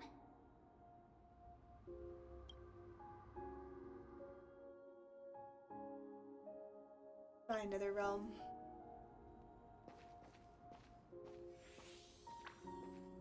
Trailblazing, continue.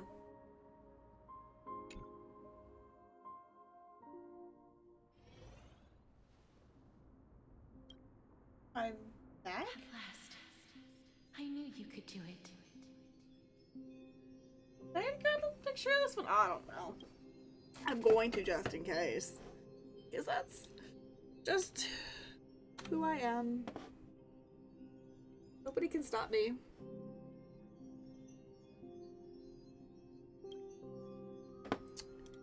Nobody can physically stop me. Your soul is still perfectly whole.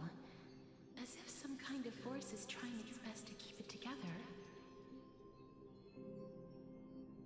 Is it Orynyx's final blessing? Or is it a miracle of your own? It's truly incredible. Such a strange surge of familiarity. So hard to describe. Perhaps it is fate, once again fulfilling its own design. Or perhaps it is the laws from beyond the sky, so familiar to you, that intertwined our fates long ago.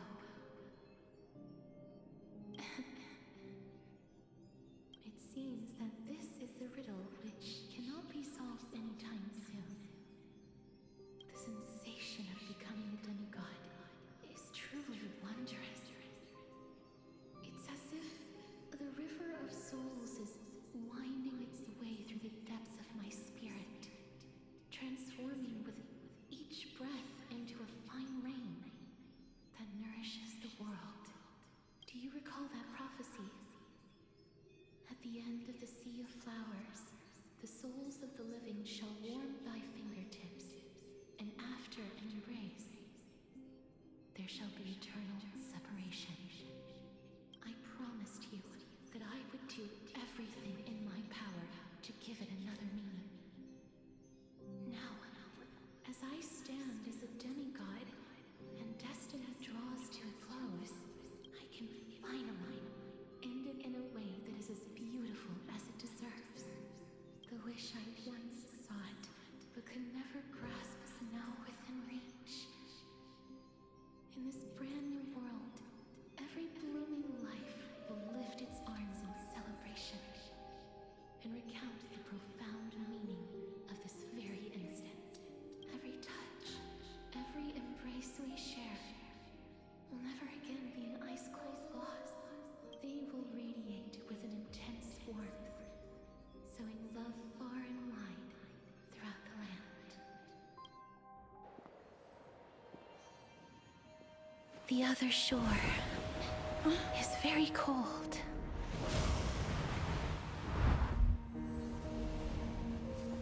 May I borrow your warmth one last time? Thank you for fulfilling this wish of mine. The place I'll be going to is what humans call the Land of Sorrows. But with this heartbeat and the residual heat of this embrace, I shall turn the Netherrealm into a gentle place of rest.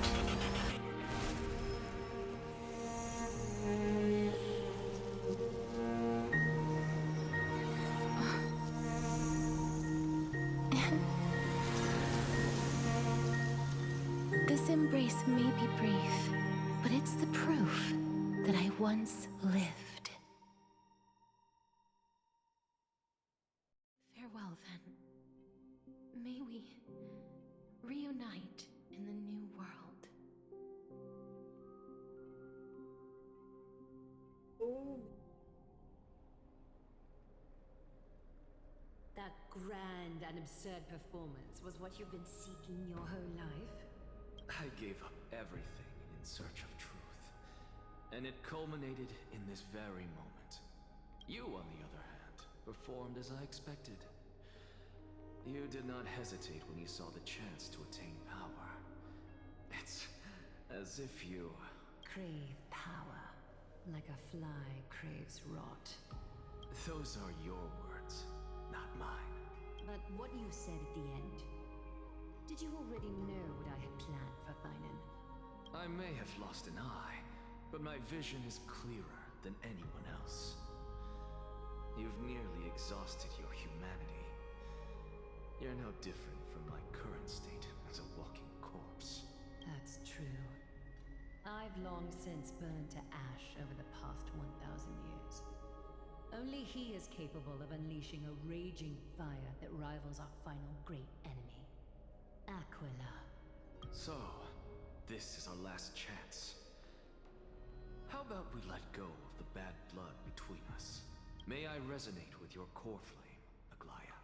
Please do. That's impossible. To persist with your soul thinned to such an extent.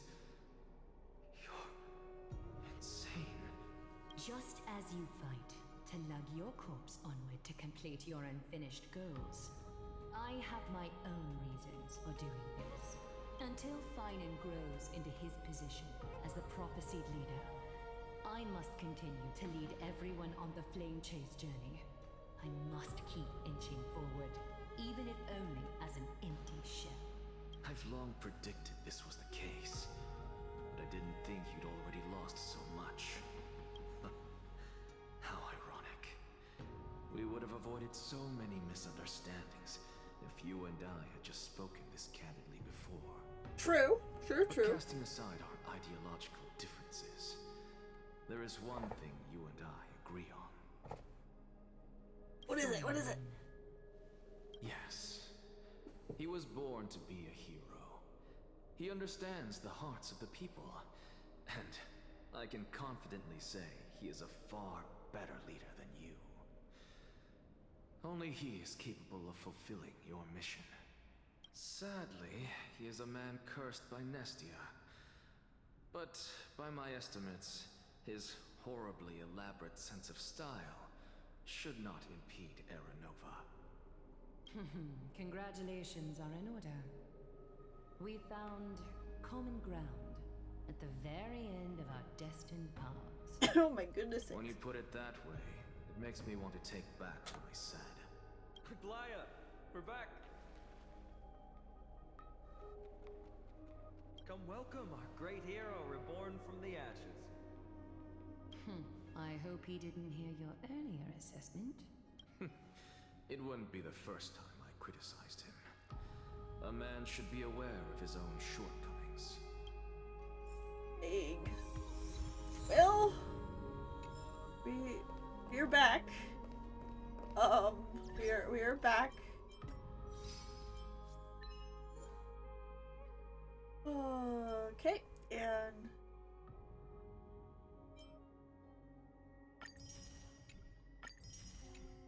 both of those there. Okay. I'm gladdened by your triumphant return. But I don't see Castris among your number. It looks like she not only helped me prove my theory, but helped you fulfill your mission as well. Finally understood her origins and completed her trial. She might not have been able to change her fate, but she still wrote the final verse of her epic herself. Trinan, please recite the prophecy for us. Trailblazer, please surrender that scalding core flame for us as well. You are the only life she ever saved by her own hand in her 1,000 years on this earth. I believe no one is more qualified for this noble task. Ceremony begin.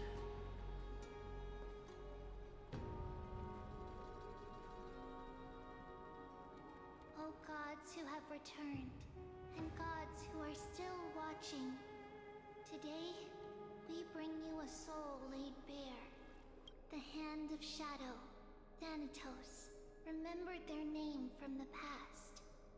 From daylight they came, and to their fragrant dwelling they return, to walk now among your ranks. And there was one who joined hands with the Titan, a traveler risen from the dead, and reborn among mortal kind. She is the everlasting night, and shall now proclaim in her good name, O Majesty of the 12 Titans, pillars of the world.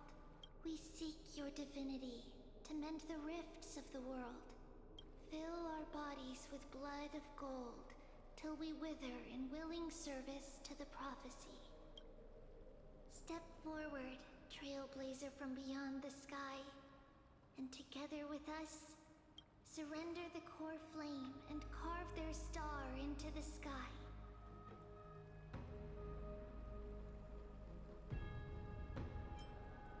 Goodbye, Castros.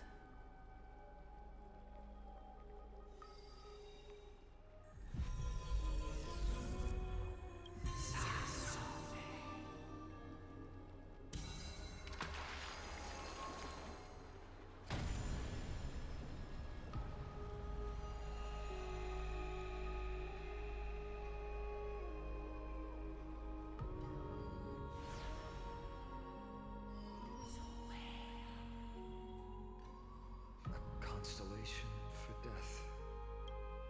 For life and death, to be more precise.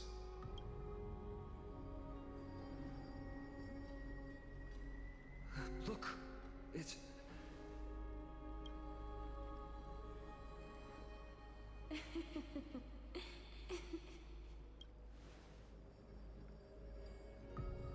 Castros? No, it's only a divine echo. I think she's here for the trial.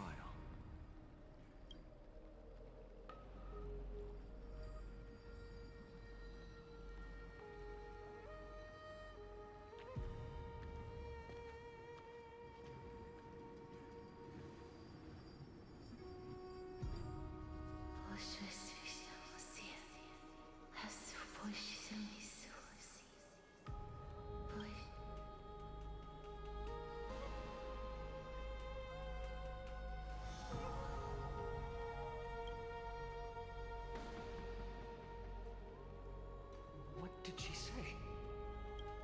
That's the language of the Titans.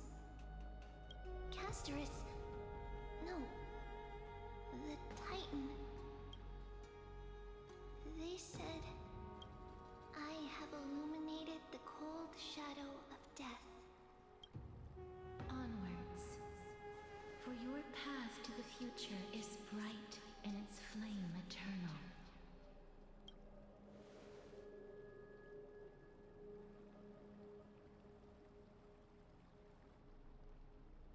Do not forget.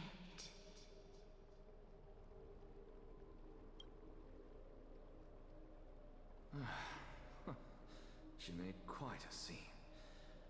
I suppose it's my turn now. I won't stop you. Professor, you... What's with that look? You were present. So, let's get this execution over with. We wouldn't want to bring shame to Akuma's divine laws or keep me from creating a new world. You never change, do you, Professor? I don't understand. If your theory is correct, you'll lose all memories of your past life once you become a Titan. So what's the point of becoming a god? Of course there's a point. Even if I forget who I am, I'll still have my brilliant mind. It goes without saying, I'll find a way to retrieve memories of my past life. Besides, I still have you, don't I? I still don't really understand what you said during the assembly. Even if it were true, things reforged from memory could never be the same as the original anyway. Then allow me to tell you right now that you're wrong. What exactly are we? My answer is that the Chrysos heirs are the future Titans and vice versa. Of course, this answer only applies to us.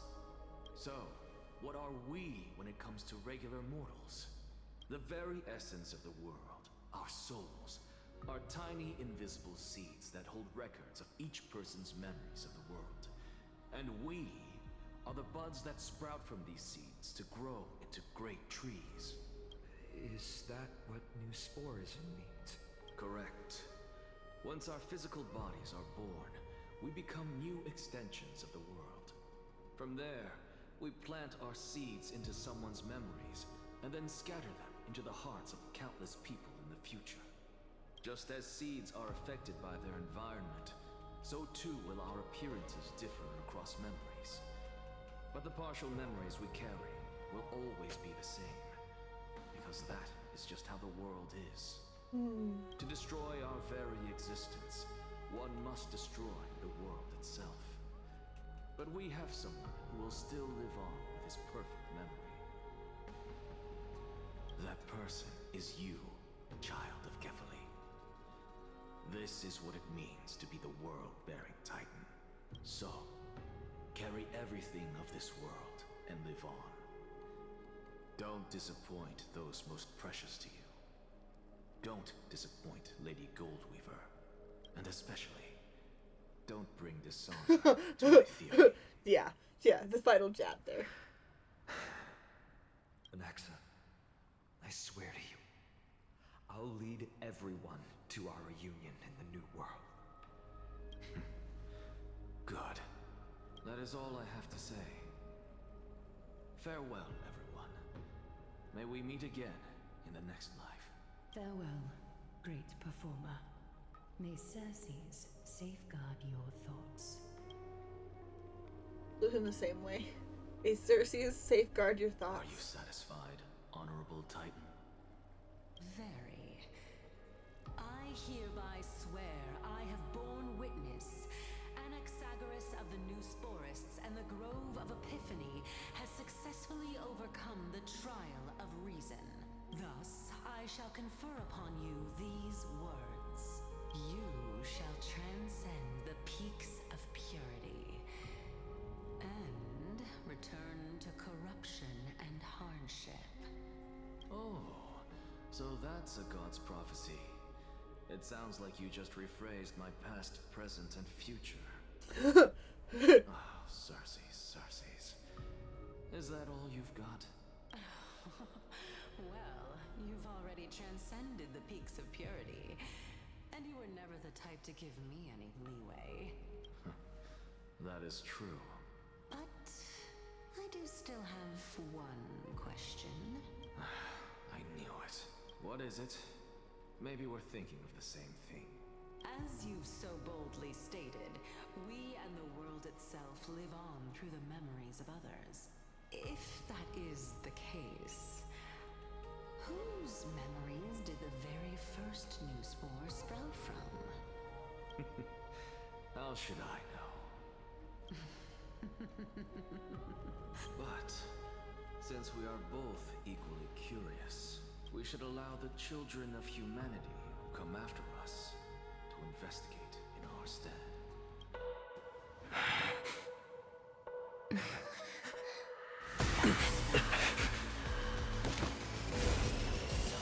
Rejoice, Circes. I sow the seeds of suspicion in the new world with your soul! And now, the objective is complete. That is all. Damn.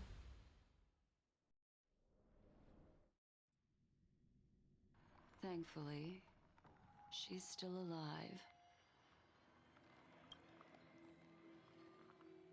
Was March 7th also in this condition when she was first rescued by the Express? Her condition was very similar. It's just that at the time, the Express did not have a memo keeper who could diagnose her condition. But she still woke up naturally.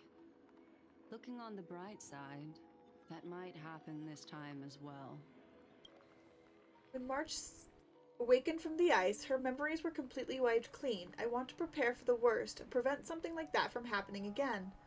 Can you share with us your hypothesis? I do not have conclusive evidence, but judging by her current condition, Perhaps March 7th's memories have been hijacked. Hijacked? Think about it, Miss Himiko. What will happen when someone loses their ability to remember? I'm not a biologist, but I hear that there's a species of fish on Funquack that has the memory span of less than a second. It forgets anything that occurs in the very next instant. Something similar will happen. Unfortunately, short-term memory is an entirely different concept from the inability to remember. Perhaps it is difficult for you to imagine, but an individual who has lost their ability to remember turns into nothingness. Nothingness? The belief of the Garden is that everything in this universe can be interpreted through memories. This is the driving force behind the continuance of this path. The past is made up of memoria, while the future is a possibility that will eventually be converted to memoria. But the present, it doesn't really exist, and it's only an abstract expression. Therefore, when a person is affected by the path and loses their ability to remember, their physical form will also be affected. These ice crystals are a manifestation of that. Welcome, Anne! Thank you for redeeming. Congratulations for redeeming first. And thank you for the hydration, and thank you for redeeming your daily book. Yeah. Welcome, Anne.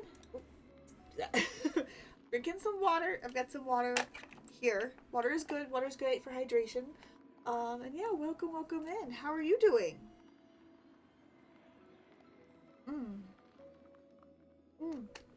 We are in ad break as well. Which I just realized is happening. I'm so sorry. No. Okay. Ooh. Oh, big stretches. We like our big stretches.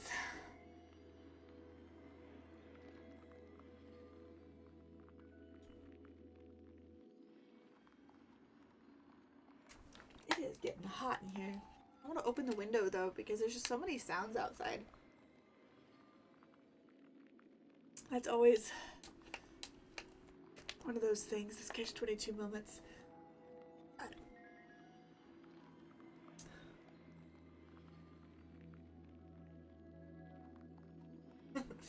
I am sorry about the ads. Oh,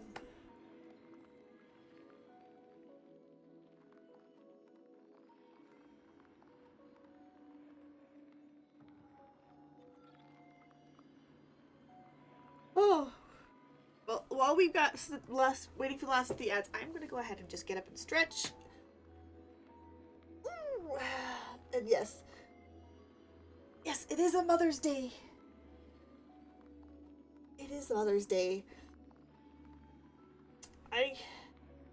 Big stretches to the side, to the other side. Ooh, that feels good. It is hot. Okay, I think I am going to open the window really fast. Just a second.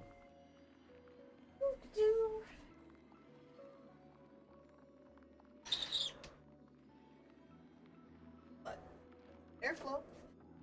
Turn. Fan on it. You did. Okay. Whew. Okay. I do apologize if you are going to hear outside noises. But it is too hot in here. Oh.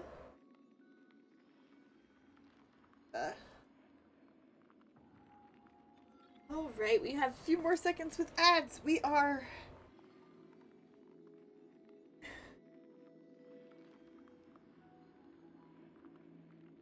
got this. We got this.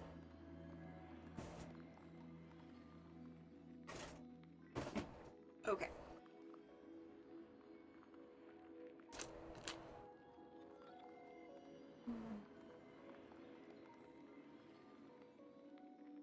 All right. Looks like ads are ending here soon.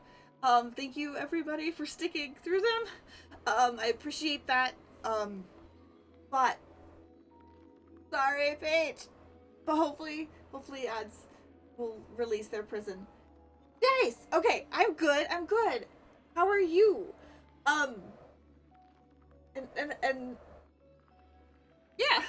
But I have a pet. I am not an actual physical mother as far as yet. Not that I don't want to be. We're working on it. But I did spend Mother's Day with my mom. Yesterday, my niece had a dance performance, and we ended up going to dinner, and so I got to hang out with my mom. Then that's fair. That's fair. And then today we're actually after stream. When Gummy, my husband, he gets off, we're gonna go down to see his mama. So we are doing things to celebrate the holidays. But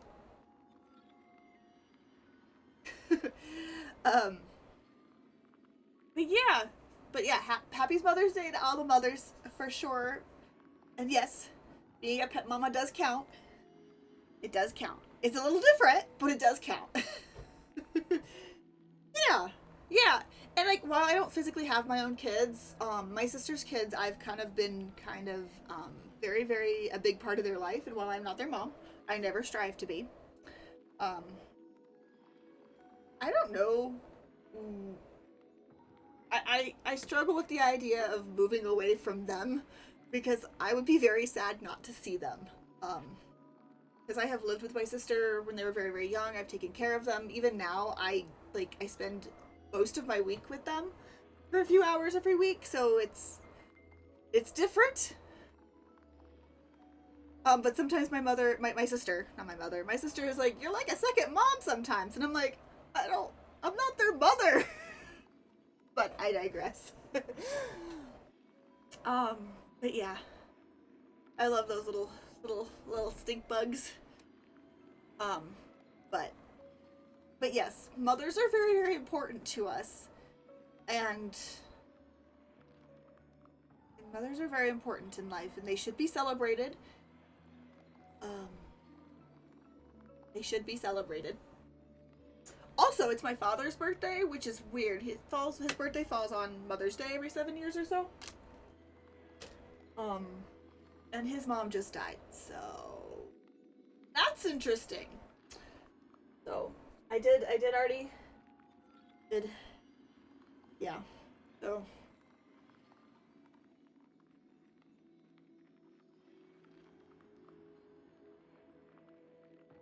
well, yeah, you could say that. You could say that. I've come to terms with it. I'm gonna be honest, my grandmother wasn't the best of person in her life. But I have come to terms with it. This happened a couple of months ago. But I have come to terms with it. But I do understand that my father is currently struggling, with his health and everything as well, so. It is a very important day. It's a very important day. Mothers should be celebrated. I firmly believe that. Miss Black Swan, there's one thing that I haven't looked into deeply until now.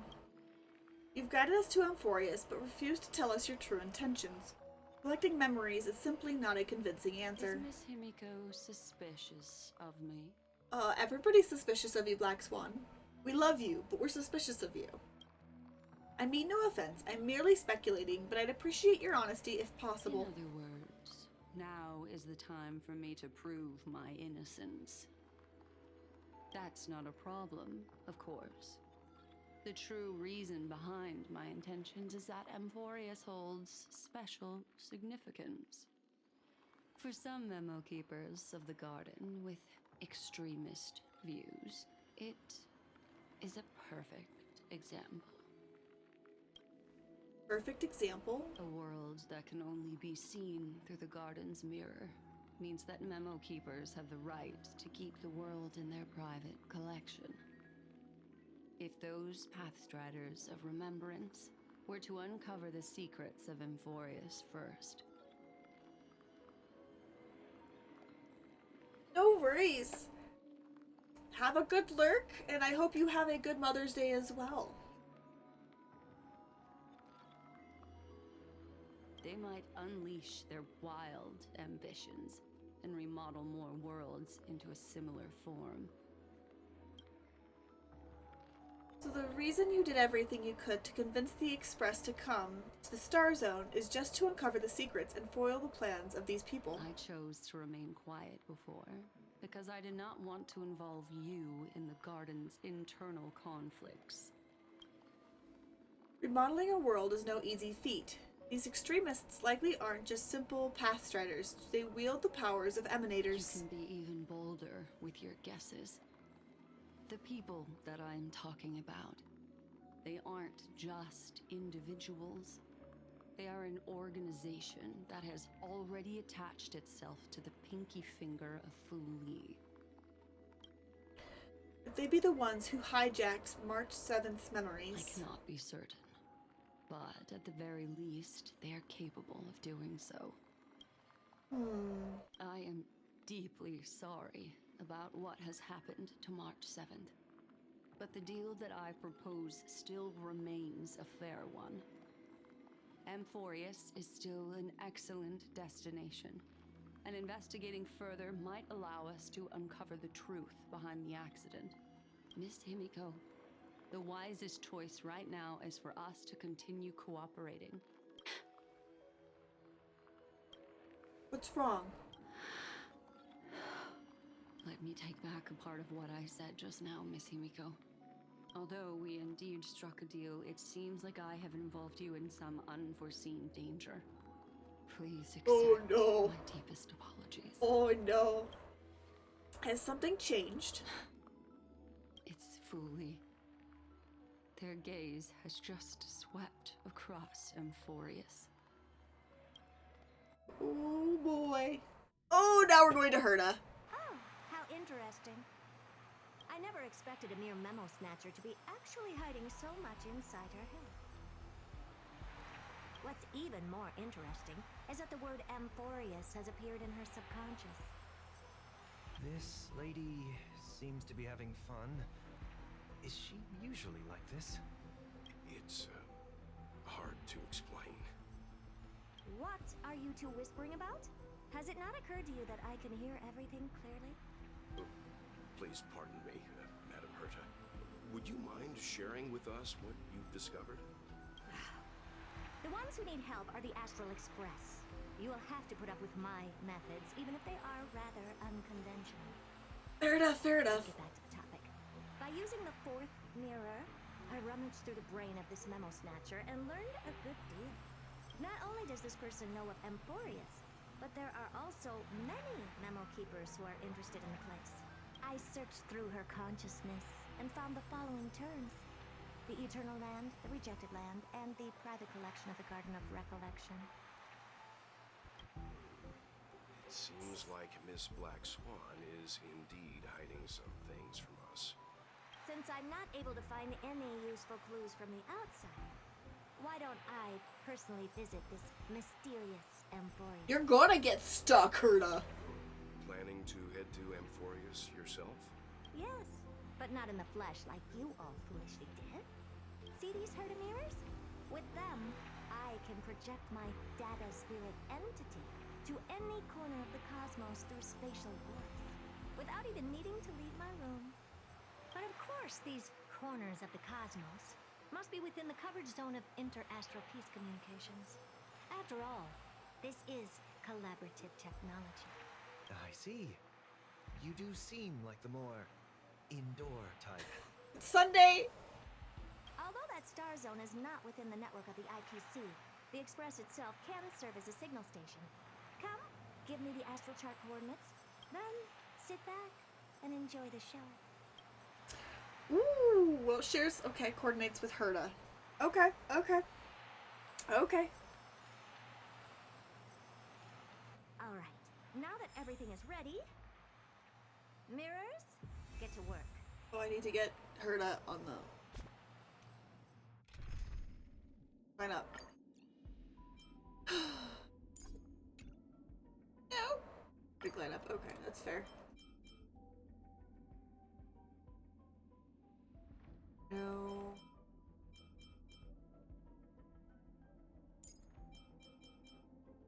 Oh. Okay, hold on. Back. Hi, Sunday, and well. First mirror, input the coordinates. You'll be in charge of the spatial work. As you command, Madam Herder. The preparations are complete. I wish you a pleasant journey ahead. Oh, okay, so this is the one that I need to do to get access to this. Okay. Second mirror, prepare for the thought refraction. There's still some distance from the astral express to the Amphoria's celestial body. You're in charge of sending me over. This time, raise the power to the maximum. Don't be stingy. Oh, okay. I won't fail the mission, Madam Herder. Third mirror, you're in charge of generating the data spirit entity. I'm happy to help, Madam Herder. What kind of appearance are you planning to use this time? Good question. Let me think. Forget it. Just use my own appearance. There's no one there that'll recognize me anyway. As you wish. Alright, back to the first mirror, I guess. Preparation of the data spirit entity complete. Thought refraction at max power. Excellent. The first mirror. Let's get going. Have a safe trip, Madam Herta. May your journey yield good results. Oh boy. Coordinates input complete. Preparing to activate spatial warp. Destination: unknown celestial body. Amphorius. Spatial warp countdown. 5, 4, 3, 2, 1. Warp activated. Oh! So that's Amphorius? Its appearance is, well, sure is unique. Second mirror. Prepare for thought refraction. It's time to send me in. Alright, please read the safety protocols carefully. Can't you hurry up? Yes, ma'am. Well, I didn't expect it to be so turbulent. I should have asked the second mirror to use slightly less power. What a magnificent sight. Is this the entrance to Amphorius? Let's see. Perhaps I'll be able to find a way in. Oh my goodness. Do I need to fight things? Yes. What's this? A statue? It's ugly. I don't like it. Oh no! This is the What's this? How creepy. the flame reaper or something. Oh, it moves? Who are you trying to scare? You know these two. Oh, I finally found your traces. How esteemed must you be for the great Herda to come out personally? When we return, get ready to become free labor for the simulated universe for the rest of your lives. It's either a projection or a fake. There doesn't seem to be much to take note of. Now then, how am I going to get into Amphorius? With this thing. With this thing. My deepest apologies, esteemed lady. I'm afraid that you cannot proceed further. Who's there? Your visit, although not part of my calculations, is a pleasant surprise. It's a pity that the preparations are not yet in place to receive you with the hospitality that some of your status deserves. Who the heck? Are you not going to answer my question? Who are you? I have many identities, and I'm going to have even more in the future. But if you just need a form of address, my common alias. Lycurgus. Lygus. Who the heck are you? Alright, Lygus. But you can't possibly think that I'm just asking for a name, can you? Regrettably, I do not have the authority to share more information. However, standards are always flexible. While not violating the ultimate agreement, I'm able to disclose this piece of information. As you thought, this is the entrance to Amphorius. Now, please, kindly turn back. Amphorius is not a world that you should be involved with, regardless of what kind of magnificent achievements you have accomplished.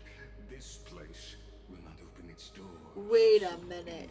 This guy, is he more attached to the Garden of Recollection?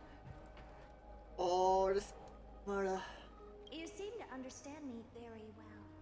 Then you should know that I have no reason to listen to you. Your reaction is completely within my calculations. Despite my long years as a watcher, it seems like my assessment of human nature still remains accurate. From you, I'm able to sense a beautiful desire for knowledge. But my answer remains unchanged. Madam, it is with the utmost goodwill that I suggest you return to where you came from. Let's assume for a second that I'm not so well-mannered, and that I insist on uncovering the secrets hidden behind you, Mr. Lygus. How do you plan to dispel this notion of mine? Within the scope of the ultimate agreement, there are 178,244 logic chains at my disposal to convince you. After filtering through them, I have determined that I only require 3 to attain the results that I desire. Oh? I'm all ears. First, for reasons that cannot be disclosed, Amphorius is a completely isolated celestial body. Apart from me, no one else will be able to help you enter. That's not a good argument. Second, if your plan is, as you've alluded to previously, to force me into cooperating by showing hostility, do know that, just like you, I have basked in the gaze of the erudition. I stake my honor and assure you that in the worst case scenario, our mutual Yeah, he has something to do with the fact of why Amphorius is so locked down. Oh. No wonder I couldn't find a back door. When I did a scan of our surroundings, the safety protocols on you are comparable to Screwy's. How interesting. I assume that you still wish to hear the third logic chain. Of course. Why wouldn't I? Third, even if you exhaust all your means and find a way to break through, you will surely give up once you understand the consequences of your actions. After all, throughout your long life, as much as you'd hate to admit, your conscience has played a crucial role. What a brazen robot. You think that you can actually understand me through your paltry calculations? But since you put it that way, why don't you tell me what these consequences will be? It concerns the third path that is entangled with Amphorius. A path that you and your friends still very much lack understanding of. The destruction. So, if you ignore my warnings and persist in your ways, you will break the shackles of a Lord Ravager. And when that happens, there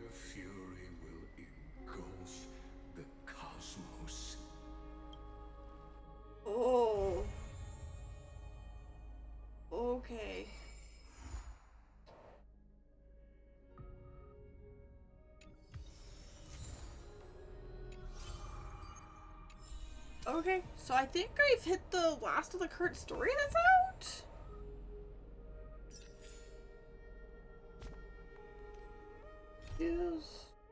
Yep, looks like I have finished the current story that is currently out. Which is fine. Great, actually. Means I can do this one now. Which I'll probably be doing this a little, like, off stream and stuff, because I've only got a few days to do it. So I'm gonna crack-a-lack it through it. But I think that also puts us in a good spot to,